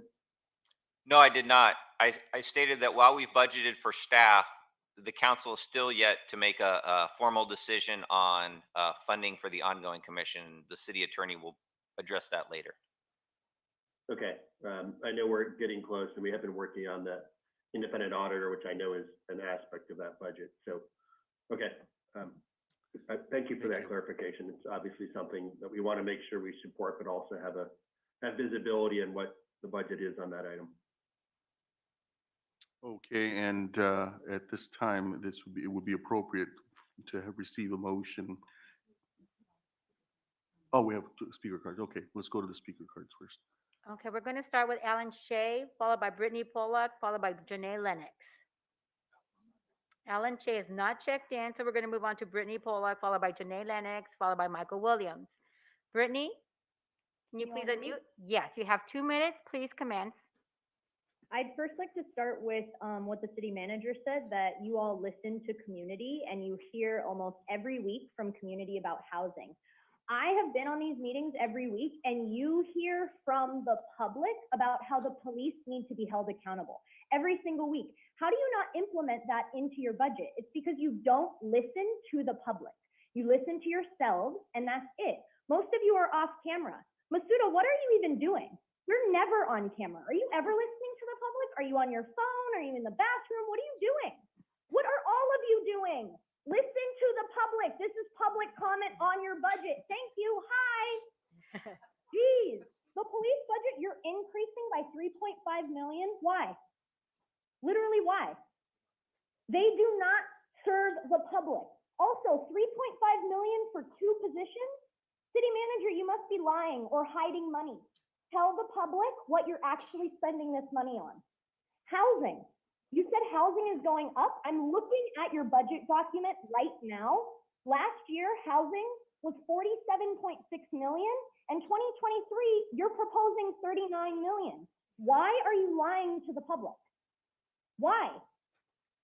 We are sitting here actually asking you to tell us what's going on, and we have to do our own research into your documents to find out that you are hiding things from us. Say his name, Anthony McLean, J.R. Thomas, defund the police. They don't need this much money. Why are they getting an increase? You all are an embarrassment to this city. An embarrassment.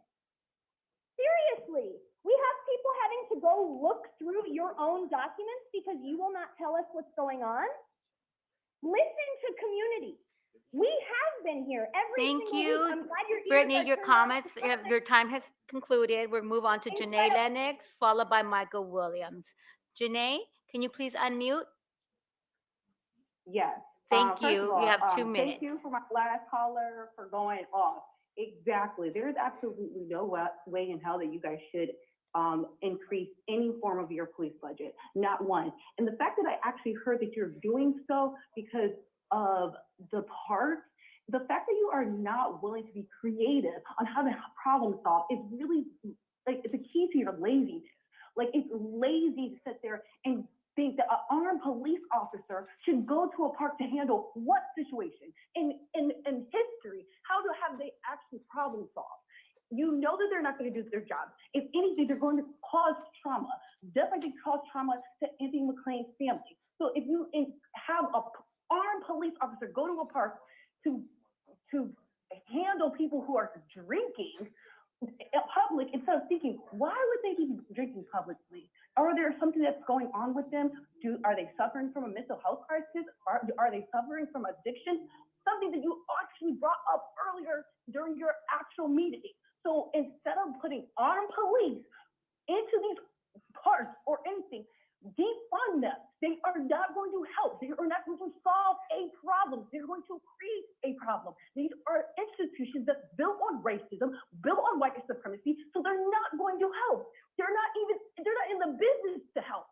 So defunding the police actually will help your community. You can put resources, all the stuff that you list, the things that your community is asking for and needing, you can actually do. You can actually do that by defunding an entity that is not built on care. There is no way in hell that you're going to figure out how they're going to do their job. Their job is not to care, not to care. So there should be no way and any increase in a police budget that also has death in their hands in your community. Absolutely no way. So Thank you very much, Janae. Your time is concluded. I'm sorry, before you go to the next speaker, I have a question for the city manager, and then one for the mayor, or maybe it's both city manager and mayor. As it relates to, and for clarification for the public speakers who are calling in about the police department, park safety officers, from my understanding, are unarmed. Is that still the case, city manager? Yes, that is still the case, council member. They are not armed. They're able to call for backup directly to the police department should there be an incident, but they are uniformed and unarmed personnel in the parks. Thank you. I know that we'll have an opportunity to have this discussion at public safety, but I do want to understand why, I have requested on numerous amounts of occasions to put security in our parks versus the park safety officers. We do have park safety officers now. Maybe it's just the management of where they are supposed to be deployed. It just is not working the way it should be. And so when this comes to public safety, I want to understand why we didn't look at both options. We did. Is there a cost saving? Okay, will that be coming to us? Public safety? Yes, we'll make sure that's addressed. Yes, we did have that discussion as to whether we should add security from a company or add employees to be in the parks. And it was after looking, the park safety specialists now work in the evening. They do not work during the day. and looking at adding security versus park safety specialists during the day, it was the recommendation from both the park staff and the police department that the park safety specialists would be more effective. But that's a very good discussion that we should have when that budget comes forward. Council could certainly change that if you felt that safety from a third party, security services from a third party was more effective. Thank you. Oh, thank you. We'll proceed with Michael Williams, followed by Anthony Manuzos, followed by Karina Kay. Michael? Okay. Mr. Williams, can you please unmute? I'm going to go back to my previous comment about what we prioritize here in the city of Pasadena related to our budget, related to how much money we spend. And the conversation that both the caller before and Councilmember Hampton were having is a prime example. We just talked about prioritizing mental health and getting people who need mental health services or any other services like houselessness services should be a priority. Yet you're using police agents, again, whose jobs are not to provide resources. Their job description is not to provide resources. They don't have the proper education nor qualifications to offer and help people with mental health issues or houselessness issues.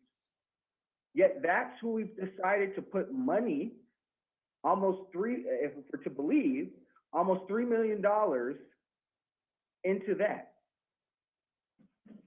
This just proves my point that I said earlier. It's crazy that we prioritize policing our way out of issues instead of finding solutions that benefit everyone, that don't end up with someone in a jail cell. It doesn't end up with someone in the back of a police car. It doesn't end up with someone being fined, and ultimately doesn't end up with someone being killed.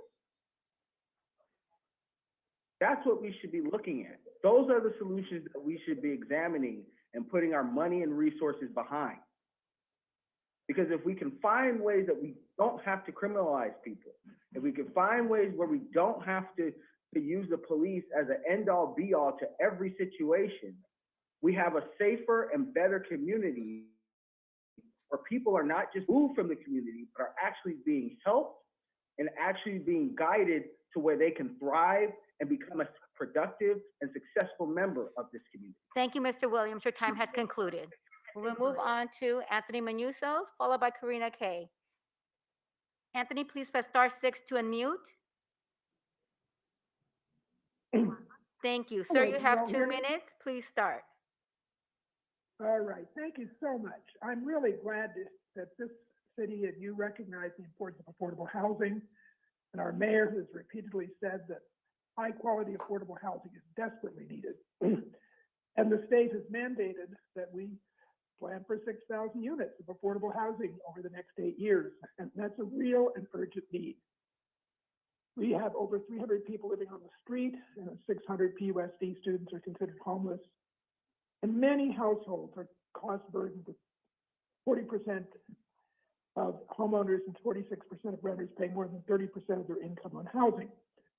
For this reason, I urge the council to follow the staff recommendation and allocate $3 million in ARPA funds to housing. I also support a one-time enhancement to the port program and of $224,000 and $150,000 for encampment cleanup, et cetera. This is an important step forward, but we need to do more than fund affordable housing with funds that come and go. That's why I urge you to consider providing the housing department with a higher percentage of the general fund. The housing department currently receives $1.4 million from the general fund, while the police department receives $86 million. Increasing funding for the housing department is a great investment, since our housing department is brilliant at leveraging funds to build affordable housing. And affordable housing brings additional revenue to the city because of our 20-20-20 rules. 20% of hires, 20% of contractors, and 20% of materials must be local. The 47 plus million listed in the budget for the housing department mostly comes from county, state, and federal funds. And these funds come and go. It's nowhere near enough to meet the desperate need.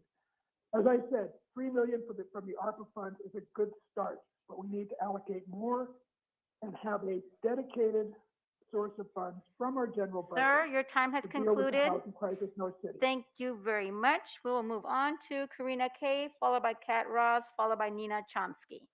Karina Kay, can you please unmute? Hi, can you hear me? Great. Yes, we can. Please commence. Great. I'm a Pasadena resident, a member of Black Lives Matter Los Angeles, and the fact that you would even propose an increase to the police budget, the Pasadena Police Department's budget, is a smack in the face to Black Pasadena. It's absolutely disgusting. Something that needs to be clarified. So the jump, the 3.5 million jump you're saying is only for 2 positions? Like, that needs to be clarified, because that doesn't seem like common sense, and it doesn't seem true at all. Multi-million-dollar increase just for 2 positions. And also what we see in Los Angeles County is we see what you're trying to do is really militarize our green spaces. So it starts off with unarmed officers, then they become armed. So you give racists and white supremacists an inch, and they take a mile. And in Pasadena, y'all are running marathons on Black people. Okay, so listen, the fact that you all will not hold this police department accountable, but will consistently give them raises, is positive reinforcement for their racist murder and violence and brutalization against Black people. So understand the role that you all play in doing that and giving them positive reinforcement to continue with the behavior that they do, that is unacceptable, that is inhumane, that is grotesque. Okay? Budgets are moral documents, and the fact that you propose this while not firing Edmund McGuindon, not firing Ronald Serrano, not firing the other officers who have committed murders in the past and are still in the force is disgusting. Is disgusting, and you should all be ashamed. So keep on giving these raises and showing the white supremacists that you are, the Black and brown faces on white supremacy as well.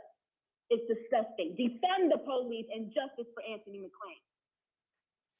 Thank you. We're going to move on to Kat Ross, followed by Nina Chomsky.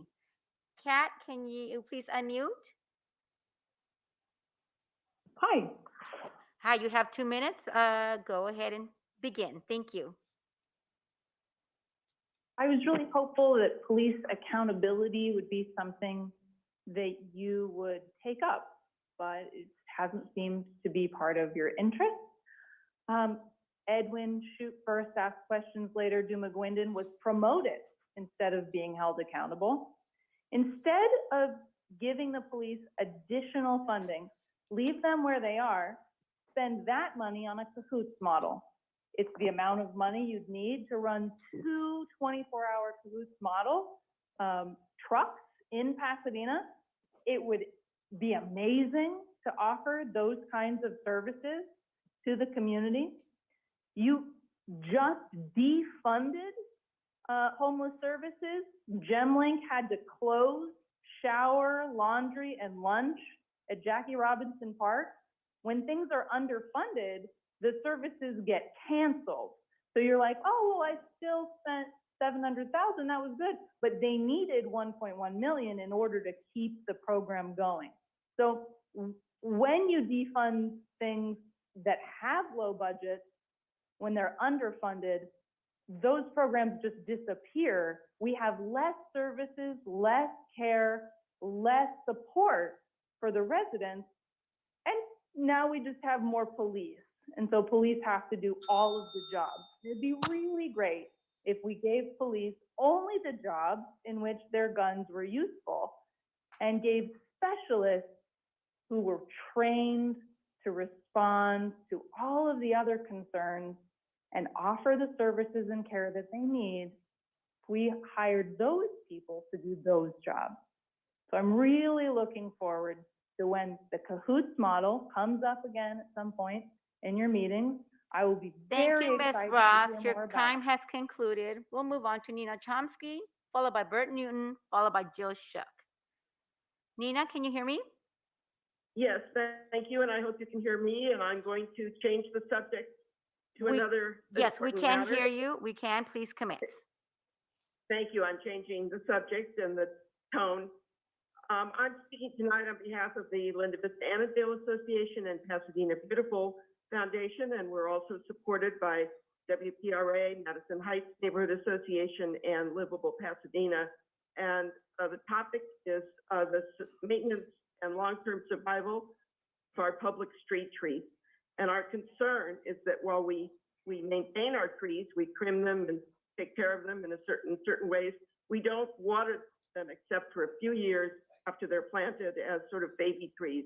We depend on property owners to do that. And more and more, the property owners have no incentive to first of all, acknowledge their obligation and water the trees, whether they're in residential neighborhoods or in commercial areas. And we can see the decline, particularly in commercial areas of our street trees that provide an essential character-defining feature of the city. And if we want to know what it's going to be like when we don't have any canopy shade trees anymore in Pasadena to shade us during the climate change months that we're going to face and wildfire months and terrible heat, we need only consider India and Pakistan right now and the suffering going on there. So we propose a municipal service, a new one, and that is public watering of our street trees, and to consider how to design that program, how to implement it, and how to be sure that our public street trees will survive and take us through the years ahead. And so I think this is a new municipal service with a little bit of capital involved with new equipment. But I think we're headed to municipal services, to that committee to speak and to advocate when the Public Works Department budget comes up, but I'm not sure. So we wanted to enter the process and have you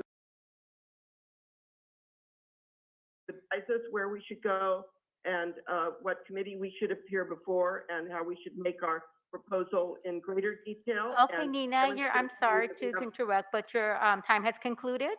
And Okay, we will broad public proceed support. with, Thank you. thank you. Bert Newton has not checked in, so we're going to proceed with Jill Shook, followed by Heavenly Hughes, and with Adriana Baptista.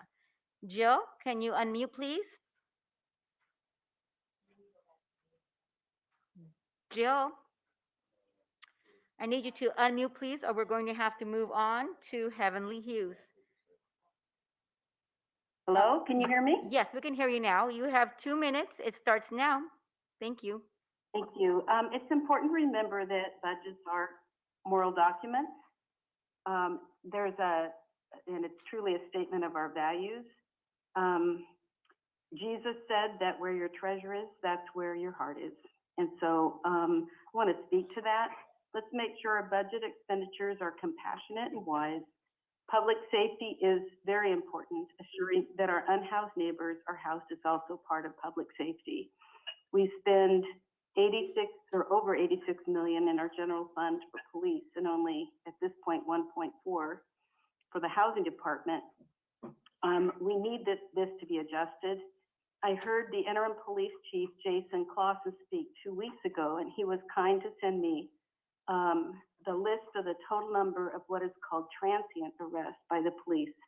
In 2019, it was 2,134. In 2020, 915. And in 2021, 786, all being arrested. And I was wondering how this was possible when we have only a little over 300 in our last count of those that are unsheltered living on our streets. He mentioned that there were multiple arrests. He also mentioned that the police are, quote, terrible at providing referrals. So I wondered why we have a quarter of all police arrests for those considered, quote, transients without referrals, and instead moving folks from our streets into jails. This is not wise. In fact, it's a very expensive way to address homelessness.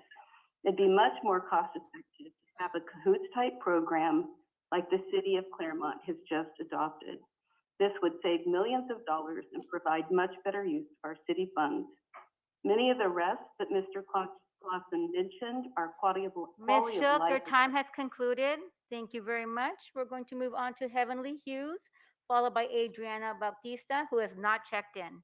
Thank you. Heavenly, can you please unmute? There you go. You have 2 minutes commencing now.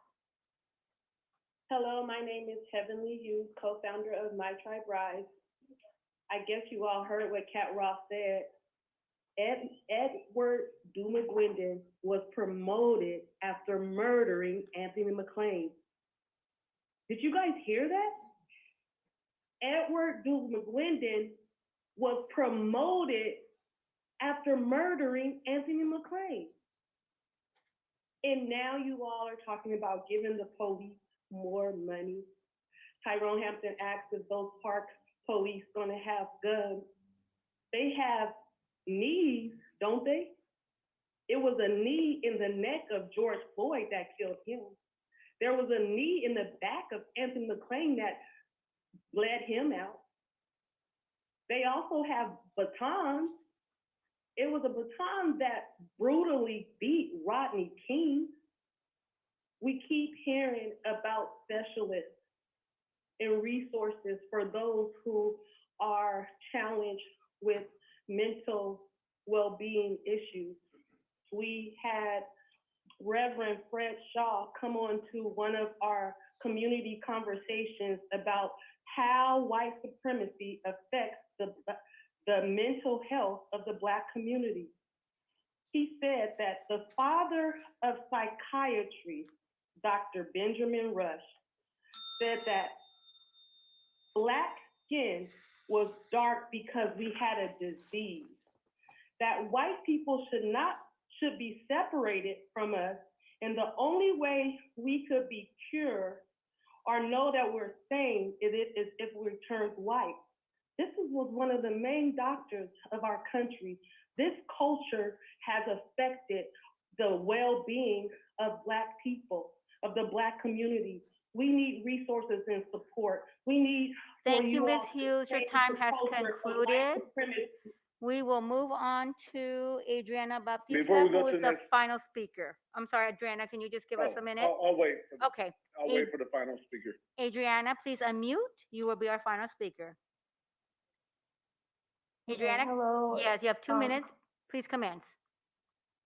Okay, so as you've heard tonight, PPD is inundated with mental health calls and also calls regarding houseless neighbors.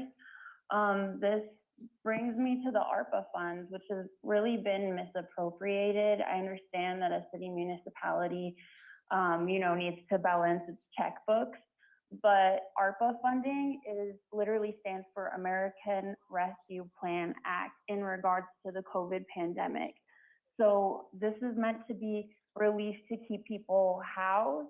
And in regards to the moratorium that you all are discussing, these money needs to be, there needs to be rent relief for people who are facing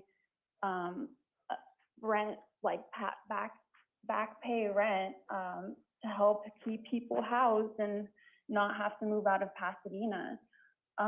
Also, Mayor Gordo, you yourself told me that the city did not want to spend $1.5 million on the cahoots model, but you're spending way more than that, having PPD who is completely without credentials to handle these service calls and have killed J.R. Thomas and killed other Black men as well to attend to folks that they don't even have compassion for.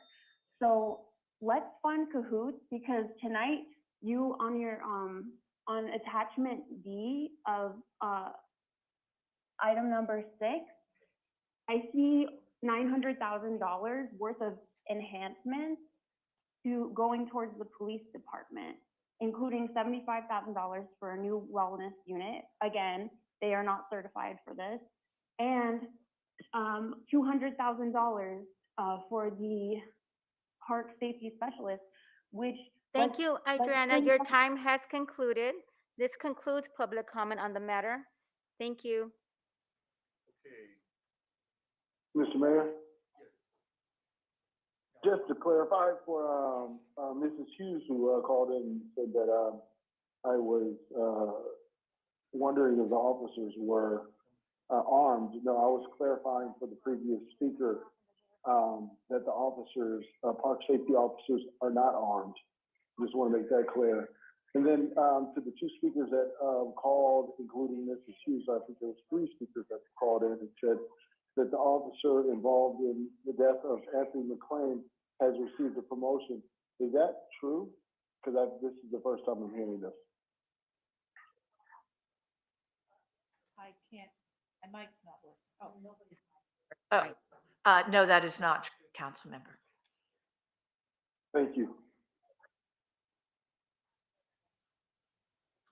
Yeah, it's not true, and the park safety specialist role is to build relationships. Park safety specialists are in fact not armed with a firearm, but their sole, well, I shouldn't say their responsibility is to build relationships with people in the park, and intentionally they were not armed when we approved the classification, probably a couple decades ago. And so that too is incorrect information. Okay. Oh, Mayor, I just wanted to respond to a couple. Go ahead. Nina Chomsky was asking about the Public Works schedule. Public Works will go to the Municipal Services Committee on Tuesday, May 24th. I know they have received the public comments regarding it. That meeting is at 4 p.m. and that would be the appropriate meeting to address that subject. Great. I think that completes public comment as well as the open. Now we can, I'll introduce or ask for a motion to continue the public hearing. So moved. Motion to continue or second. Motion is to, oh, I'm sorry, may I call roll call? Yes, the motion is to continue the public hearing to the city council meeting on June 13, 2022 at 5 p.m. Councilmember Hampton? Yes. Councilmember Kennedy? Mr. Kennedy is absent for now. Councilmember Madison? Yes. Councilmember Masuda?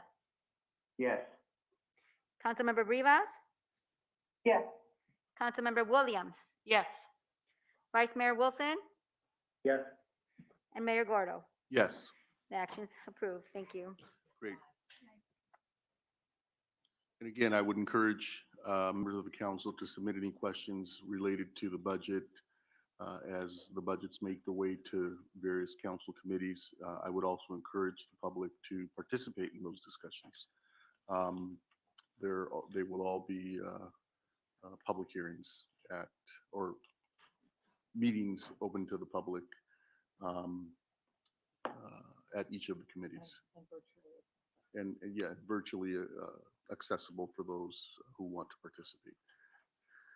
Okay, that brings us to the next matter. And this is item 7. Thank you.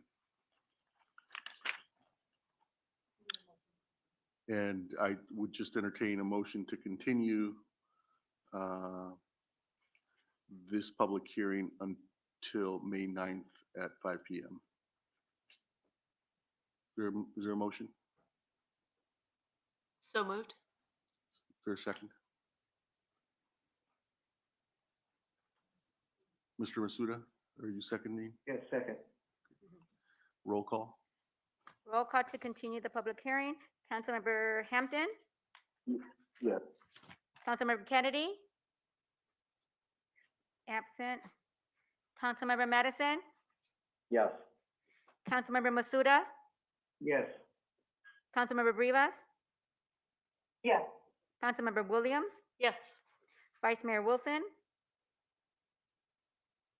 Yes. Mayor Gordo? Yes. The item is approved. And next we will move on to item 9, and this is the designation for former Mayor Bill Bogard and Claire Bogard to dedicate name the courtyard after Mayor Bogart and Claire Bogart. We're all familiar with their decades of contributions and substantive contributions to Pasadena. And so this matter is before us today for that designation.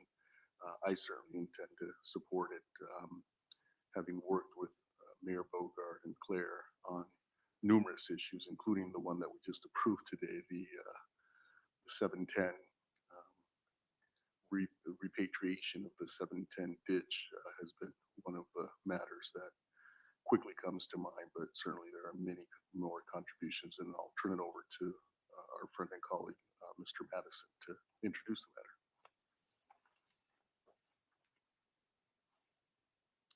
Mr. Madison? Oh, thank you, Mayor. I couldn't hear you there.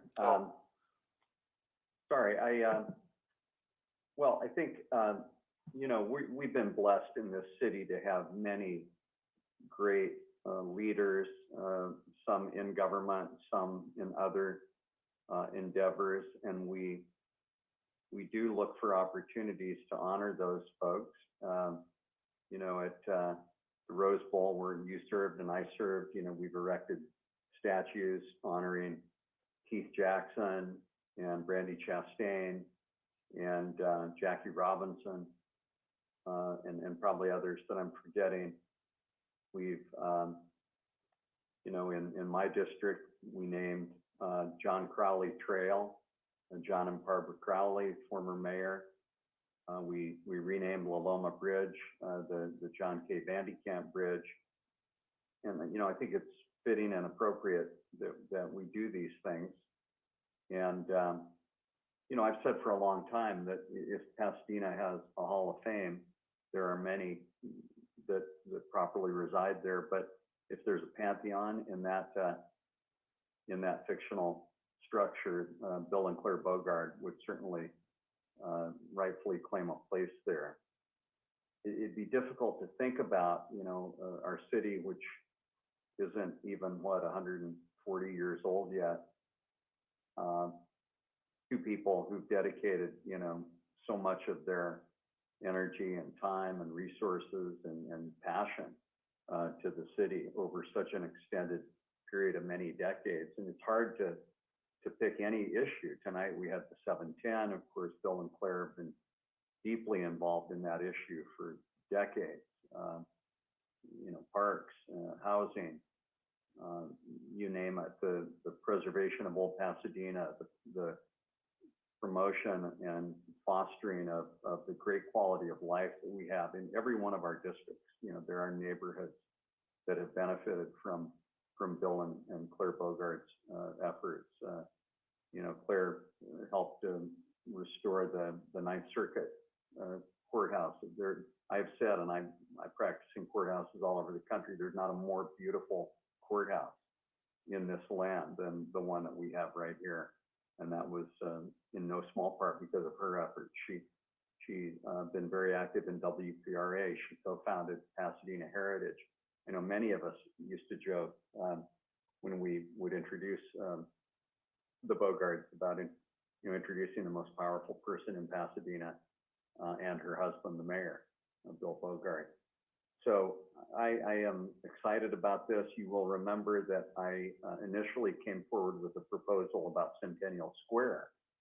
And I think the staff, you know, rightly corrected my thinking on it a bit, that the square, you know, was already named Centennial Square, and the Robinson Head sculptures are there. We certainly don't want to, you know, dilute or detract or even look like we're minimizing that. And it made natural sense when the interim city manager, Cynthia Kurtz and Michelle Garrett proposed that we focus on the courtyard, because so much of Bill and Claire's work happened in City Hall, because they were involved personally in that courtyard, because the courtyard doesn't have a name. And I think in many ways, this will be a greater gift that will give more to future generations, because it's actually the locus of many, many positive events, which can now be the subject of invitations that say, you know, 7 p.m. in Bill and Claire Bogart courtyard. at Pasadena City Hall.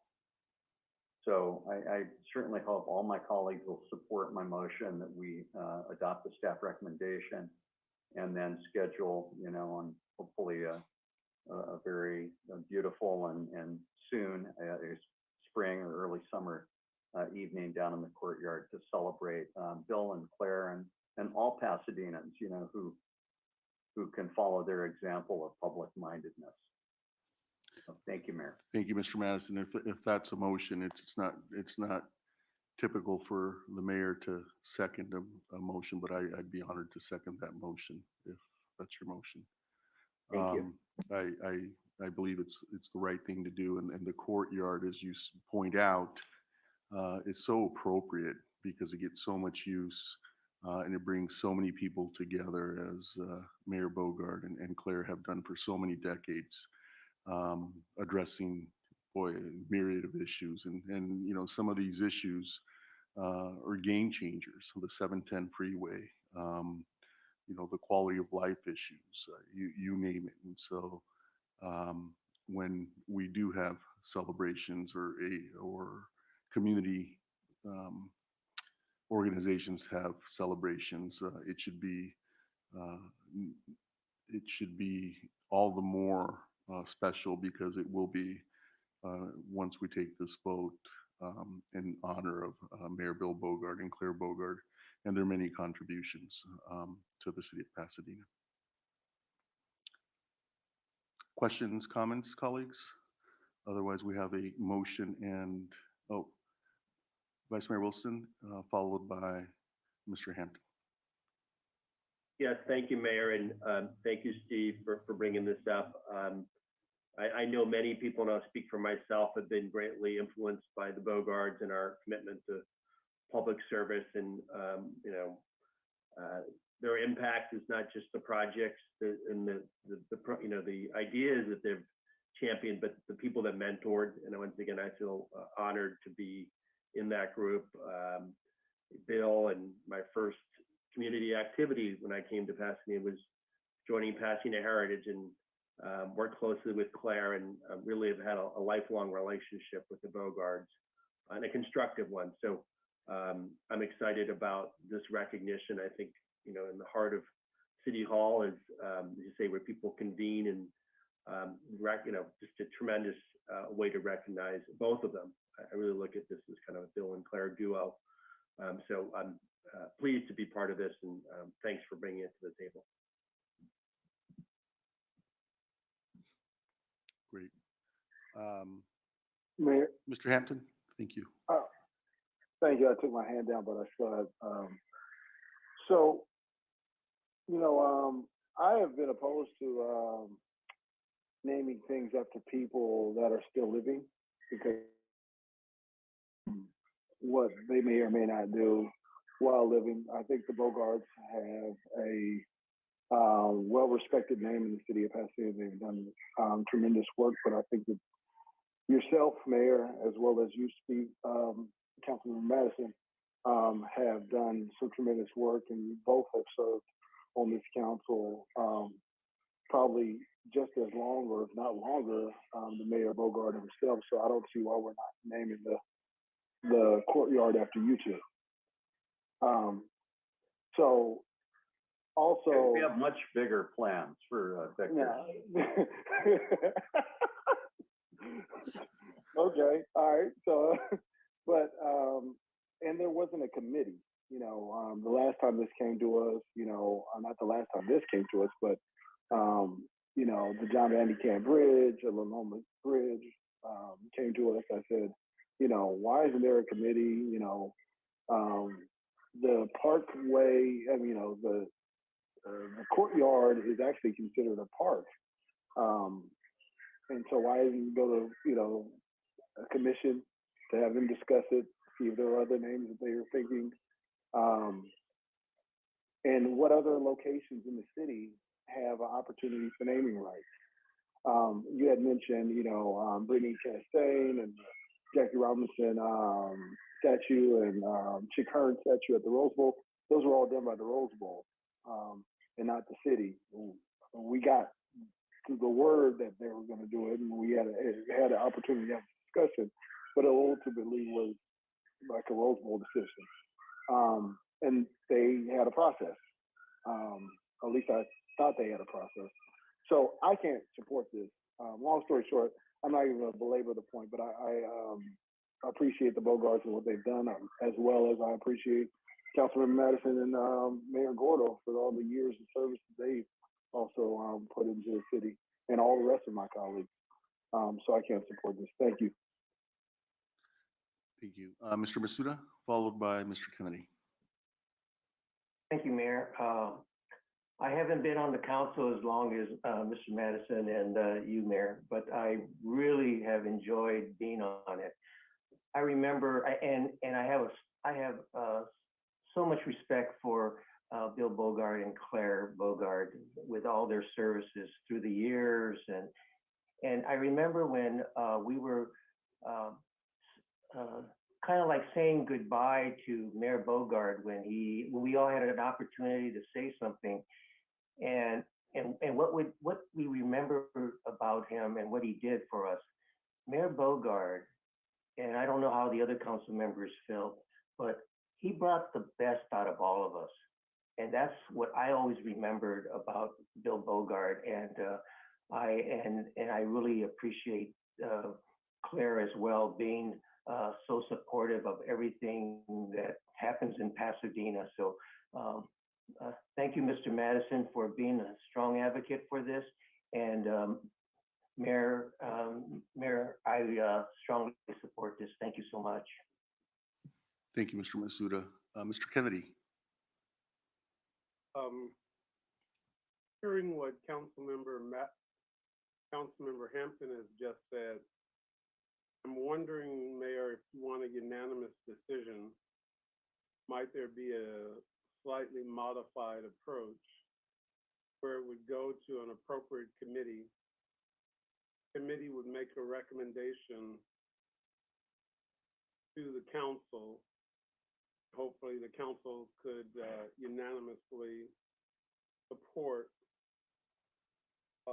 the recommendation from the committee, presuming that the recommendation would be consistent with what is on the table this evening. I have known the Bogarts longer than anyone in the council chambers, all the way back to Cleveland Elementary School, when their first children attended public schools. And Claire and Bill were totally committed to public education. And like many other upwardly mobile folks, as their incomes increase, I suspect, don't know this to be true, for the latter children, private school was an option. Some of you don't remember that there was something called the Pasadena Redevelopment Agency that was part of the group that just wholesalely removed minorities under the guise of urban renewal.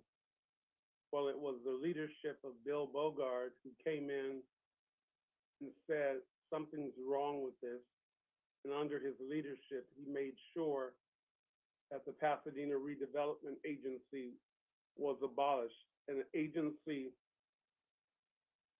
that had a member by the name of Lou Bencini of Mutual Savings on the northeast corner of Garfield in Colorado, who is allegedly benefited from that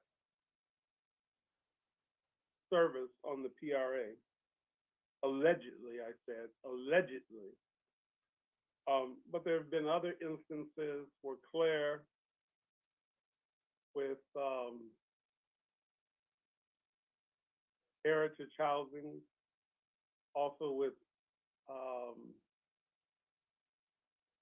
whole host of activities in our community, thinking about how to make life better for others.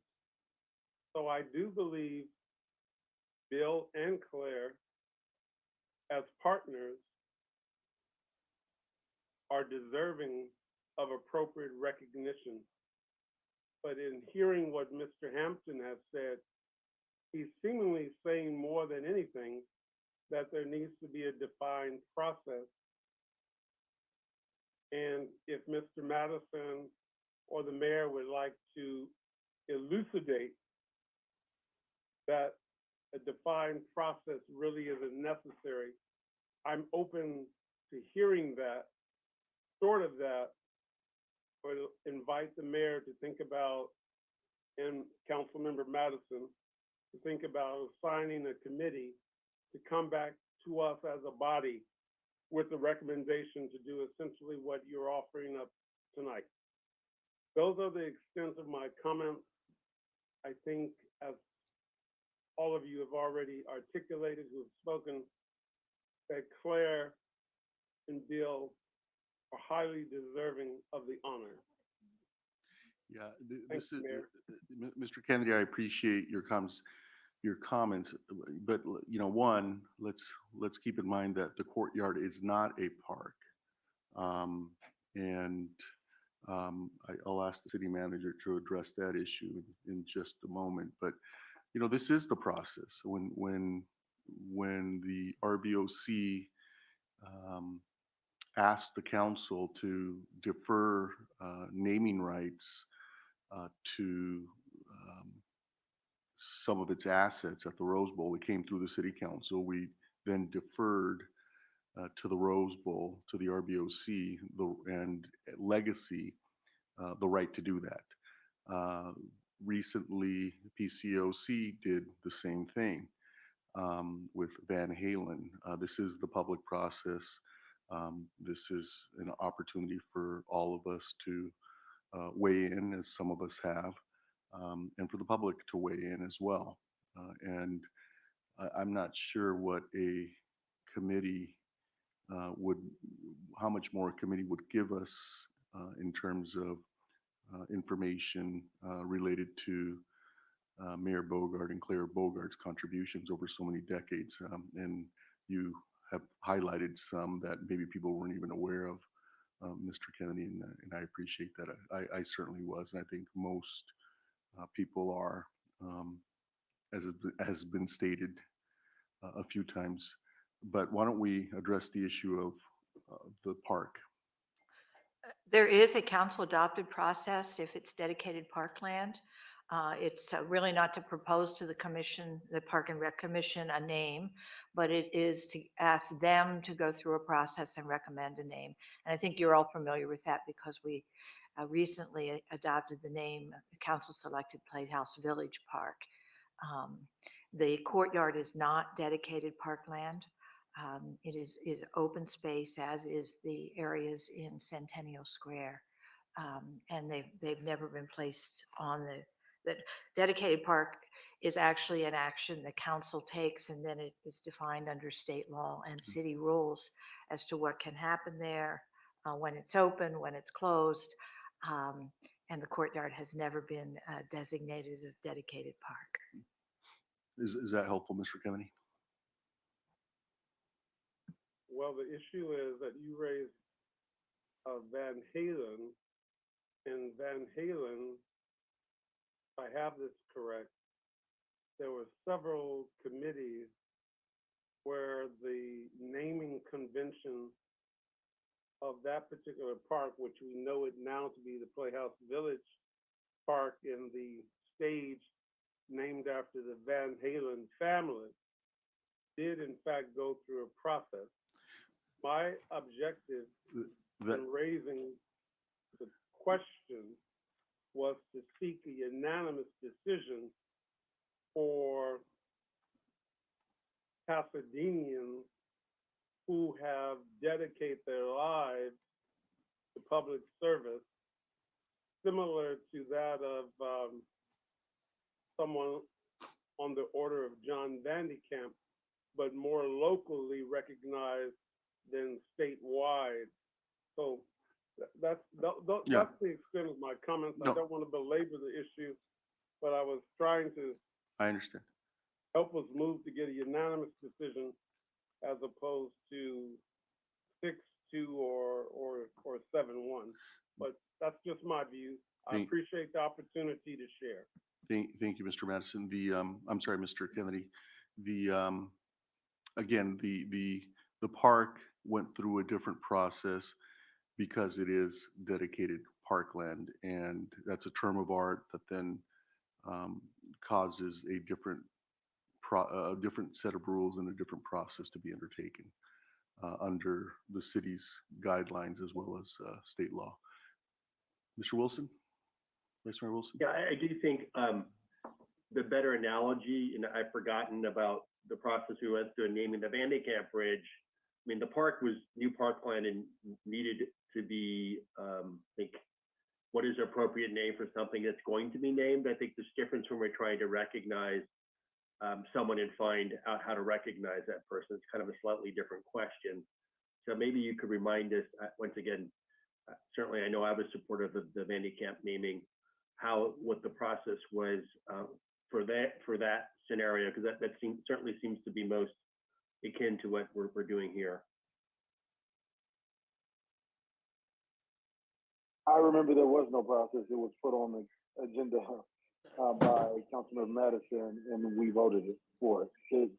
Because Steve, I mean, that's the case. That is the process, and we've adopted a process, and this would be similar to that. So yeah, I think it was a little different, but I do agree that any committee or commission would be advisory to the city council, and there are certainly some matters that we have authority to adopt on our own that don't need that process, and in that case we had rebuilt the bridge, and so there was also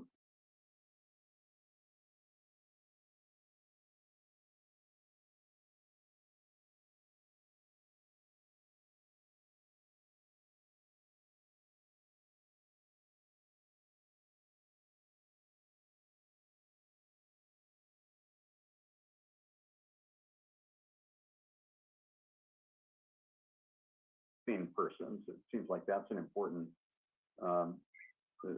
article of faith for him, that this should be done posthumously, and I kind of vigorously disagree with that. I think we should celebrate these treasures in our community when appropriate and when we can. So, and I'm okay if it's not unanimous, but I really think we should do it. And with the bridge, it was a council decision that came to the city council, and I think it was after we renovated the bridge, but I do think there was some work associated, but maybe not the entire renovation. But it was a council decision. It was a matter that came to the council, and that was appropriate. That was the process, and so I think Vice Mayor Wilson's correct. This is a more analogous situation. Ms. Williams? I would just want to bring back up the Van Halen piece, because you mentioned it, Mayor. The Van Halen piece, when he passed away, there was a lot of public comment as related to it. It was organic. Our residents came to us and said that, they thought we should recognize Van Halen. The city council said, we'll put it to a committee. Then that ultimately went to economic development. Economic development asked the PCOC if we could do a plaque, and there was an organization that was willing to pay for a part of that plaque, and it was on 2 PCOC agendas for discussion, and actually 3 agendas, 1 on the executive and then 2 on the board meeting. For discussion, if there was any public comment, etc., there was an opportunity for people to either oppose or state favor for putting up a plaque for Van Halen. We put up the plaque for Van Halen, of course, with the city blessing, and because it's ultimately the city's building, and of course all of y'all were there in attendance for the unveiling of that plaque. And the organization, right, which was a group of neighbors who paid for it. So it was very organic. This, and as much as I would love, maybe you should give council members a opportunity to say, okay, where are all the locations in the city of Pasadena that are not named? So we could think about names, because there are so many people in Pasadena that have done tremendous work, and no offense to the Bogarts, I believe that they have, you guys saying that. I'm just saying that there are a lot of people in Pasadena that have done tremendous work. And when I think of the whole, right, no matter what, when I think of the whole, I think of Pasadena being this melting pot. If I look at all the places that we've named, I can't say that stands true. So I respect the Bogarts and all that they've done, just as well as all of my colleagues here on the council. Thank you. I know that you guys were ready to vote on this, so is there public comment? Speaking of public comment, there is one public comment card, but before we turn to public comment, Councilmember Williams, did you have a? Yes, thank you, Mayor. So I'm very supportive of this. I appreciate Councilmember Hampton's comments that if there are other naming adventures that we want to go on, we can create a process for that. But I am supportive of this. The first commission appointment that I got was from Mayor Bogard. And I had written him, I saw my dad cut out a Star News article and put it in the mail to me and said, you should apply for the environmental commission the city just created. And I sent my resume in and Bill called me and said, come and meet with me and I'll appoint you to a commission. So that was a very organic process, and just the history and the knowledge of the city between Bill and Claire both is just so invaluable to all of us. So I really think this is a great effort. I'm absolutely supportive and hope we can move forward. Thanks. Great, thank you. Oh, we had one public speaker on the line submitted, not anymore. I think it was Miss Bautista. Miss Bautista, you fell off. Okay. The speaker was Adriana Bautista, but she's no longer on. Okay. With that, there's a motion and a second, and we'll take the roll. Councilmember Hampton? No. Councilmember Kennedy?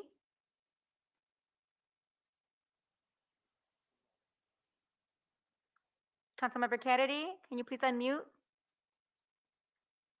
Okay, we'll come back. Councilmember Madison? Yes. Councilmember Masuda? Yes. Councilmember Rivas? Yes. Councilmember Williams? Yes. Vice Mayor Wilson? Yes. Mayor Gordo? Absolutely, yes. Councilmember Kennedy, can you please unmute? I thought that's what I was doing. Yeah. And you said yes? Yes. Y-E-S, yes. Thank you very much. The motion passes with 7 in favor and 1 against. Thank you. I think that completes our. Second reading. Oh, we have one second reading of an ordinance. And we have 3 public speakers on the item as well. Okay, and item 10 is the ordinance that I must recuse myself on out of an abundance of caution because I own property in Pasadena, and so I will rental property in Pasadena, and so I will recuse myself from this matter out of an abundance of caution. Thank you. Vice Mayor Wilson, if you'll take. Yes, please, if we could move forward with the reading of the ordinance. I'll go ahead and read the ordinance and then we'll open up for public comment. This is an ordinance, an uncodified ordinance of the city of Pasadena, amending and sunsetting ordinance number 7363, a moratorium on evictions for non-payment of rent by tenants impacted by COVID-19. And then we will proceed with public comment if that's okay, Vice Mayor? Please go ahead. Thank you. We will start with Heavenly Hughes, followed by Adriana Bautista, followed by Allison Henry. Heavenly, if you can please unmute. Ms. Hughes, you have 2 minutes. Please commence. Can you hear me? Yes, we can. Please start. Can you bring me up afterwards? Because I need to bring my notes up. Okay, we'll put Can you, you call me right back? Can you call me back after the other two speakers, please? okay, we'll put you back in and we'll call Adriana Bautista, who has not checked in, and we will go with Allison Henry. Allison, if you can please unmute. Yeah. Great, you Good have, evening. You can hear me, yeah? yes, Thank we you. can. We can hear you. You have 2 minutes. Please begin. Thank you. Good evening, council and city clerk. My name is Allison Henry. I'm a District 3 resident and tenant and member of the Housing Task Force. I'm calling in, writing in with strong opposition to sunsetting this eviction moratorium. I've commented every week that you've considered this. Given how our meeting started this evening around the homelessness and mental health presentation, I'm really beside myself to understand why you're sunsetting this now for June. You know, the data in the staff report around the uptick in services by Housing Rights Center is really compelling. I've asked and not yet received data around how many tenants community services are supporting, because we know that they also assist. And we actually know that the Housing Rights Center is struggling to keep up with cases. This is not to throw shade on HRC. They're doing the best they can, but they are really struggling. And I'm just wondering, if we're really serious about, you know, working on homelessness and preventing it, why are we taking a vote to sunset this at the end of June? That's actually just around the corner. And I will say that as an observer and resident here in the city, I feel that this was brought to you at the pressure of some real estate and broker interests, as even mentioned by the city manager. And I just urge you to consider the tenant majority of the city. Not everyone has yet bounced back from COVID. For the small mom and pop landlords, we should be doing outreach to support them, not facilitate increase in our homeless numbers. This is really dire, and not everyone was able to access the housing as key funds. And that's who this moratorium would also be protecting, as well as people whose properties are at risk of just big rent increases and the landlords want them out. Please reconsider this, because there are no plans in place for supporting tenants afterwards. Thank you. Thank you, Ms. Henry. We will, Adriana Baptista dropped out, so we will go to Heavenly Hughes. Hello, Heavenly, you are next. Can you please Hi, unmute? my name is Heavenly Hughes. My name is Heavenly Hughes, co-founder of My Tribe Rise, and we all know that we are still being affected by the pandemic. Many people, I know people who are still dealing with the aftermath of the pandemic, and also still sick and in the hospital and continually to struggle during this pandemic. So we ask that you please, let me just pull this up. Please extend the Pasadena moratorium through December 31st, 2022. Similar to the action taken by the county in Los Angeles, review data from Community Service Department and the Housing Rights Center to determine a better end date for the city's moratorium. Identify additional funding for a city-based rental assistance program for tenants, and ask for help from the city's housing department and real estate lobbies to identify small landlords who are in need of assistance. Otherwise, we are contributing to already staggering homeless numbers. And in regards to the promotion with Edward Dumagwindin, it was said that he has another position that has more pay. So we would consider that a promotion. If you switch a position. Heavenly, can you please keep your comments related to the moratorium? Thank you very much. Promotion. And that concludes, thank you. That concludes public comment on the matter. Excellent. John, did you have your hand up on this matter? Thank you, Vice Mayor. No, I put my hand down. Excellent. Did someone I know who offered this before? Councilmember Massoud has offered. Okay, thank you. Do we need a roll call? Do we need a second? the roll call. Here we go. Councilmember Hampton, Yes. Councilmember Kennedy, Yes? Councilmember Madison, Yes. Councilmember Masuda, Yes. Councilmember Rivas, No. Councilmember Williams, Yes. Vice Mayor Wilson, Yes. and Mayor Gordo is absent. The motion, well, the adoption is complete with 6 in favor, 1 no, and 1 absent. Thank you. One Excellent. absent Thank you. due to recusal. Thank you. Welcome the mayor back. Thank you. Now that completes our agenda for the. Mayor, Yes, Mr. Hampton. I just want to bring up two things. This past weekend on Sunday, myself, Mayor Gordo, and Councilmember Williams celebrated Cinco de Mayo at the Rose Bowl. It was an amazing event. We had neighbors, plenty of neighbors out there. Villa Park, Parks Recreation Soccer team was out.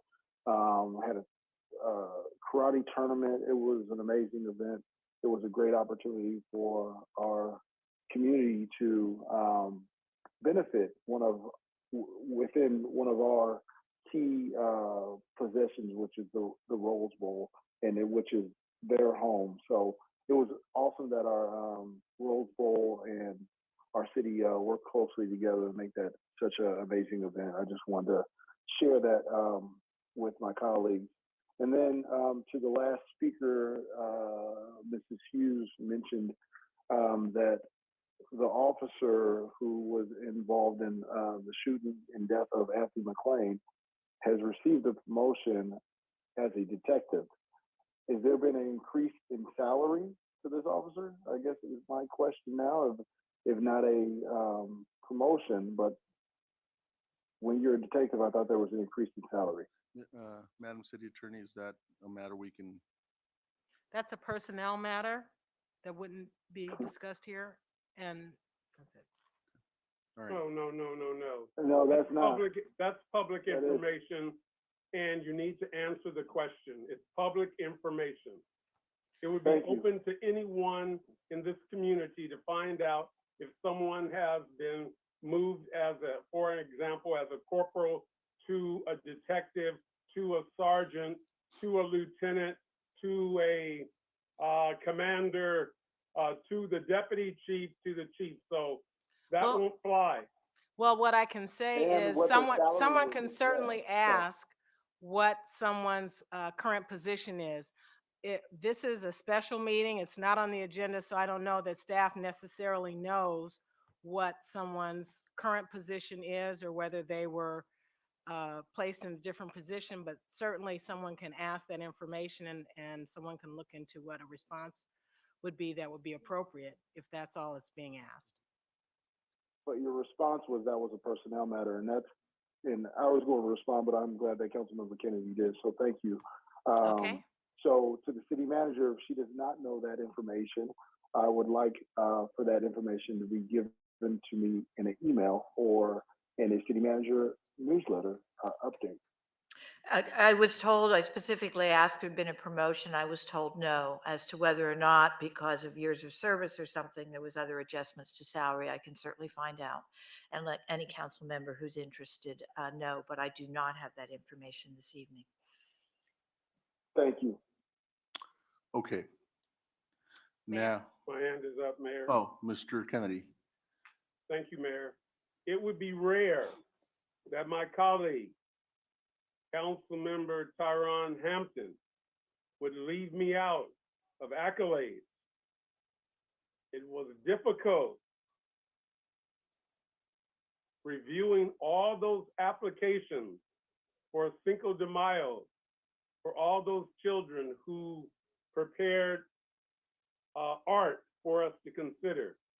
I did it happily because Susanna made me do it and the organizers asked me to do it. So again, what Councilmember Hampton has already mentioned, it was an extraordinary event and there was real work associated with grading each one of the works of art from the young people in our community. So thank you, Councilmember Hampton, for bringing that up. It was a great I event. apologize, Councilmember Kennedy. It was a great event, and we will give accolades to Susana Porras for making you do it, Mr. Kennedy. Thank you for accepting the challenge. It was a terrific event for those of you who were not able to make it, and I'm hoping that next year the event will grow even more. We think the first event was in 1992 or 1993. Not to date myself, but I happen to be on the committee that organized that in '93, and the event went away about 15 years ago. I think we had a 15-year lapse, but it's back now. Thank you to Daryl Dunn and the Rose Bowl staff for organizing it, and all of you who participated, including Mr. Kennedy and his staff.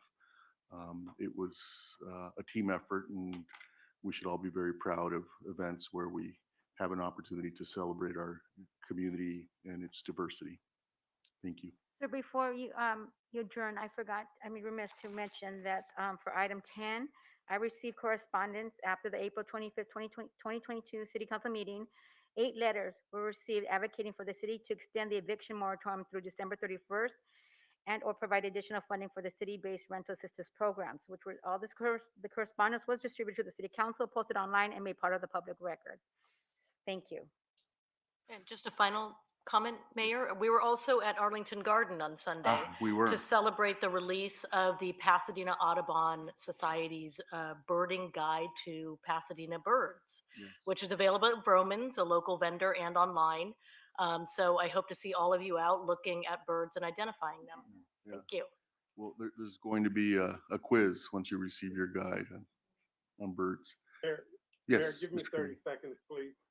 Yes, and On Saturday was Arbor Day, and in District 3, Ermina Dirachi and a whole host of city employees, as well as Pasadena Beautiful, the various organizations that are involved in conservation, a way of life,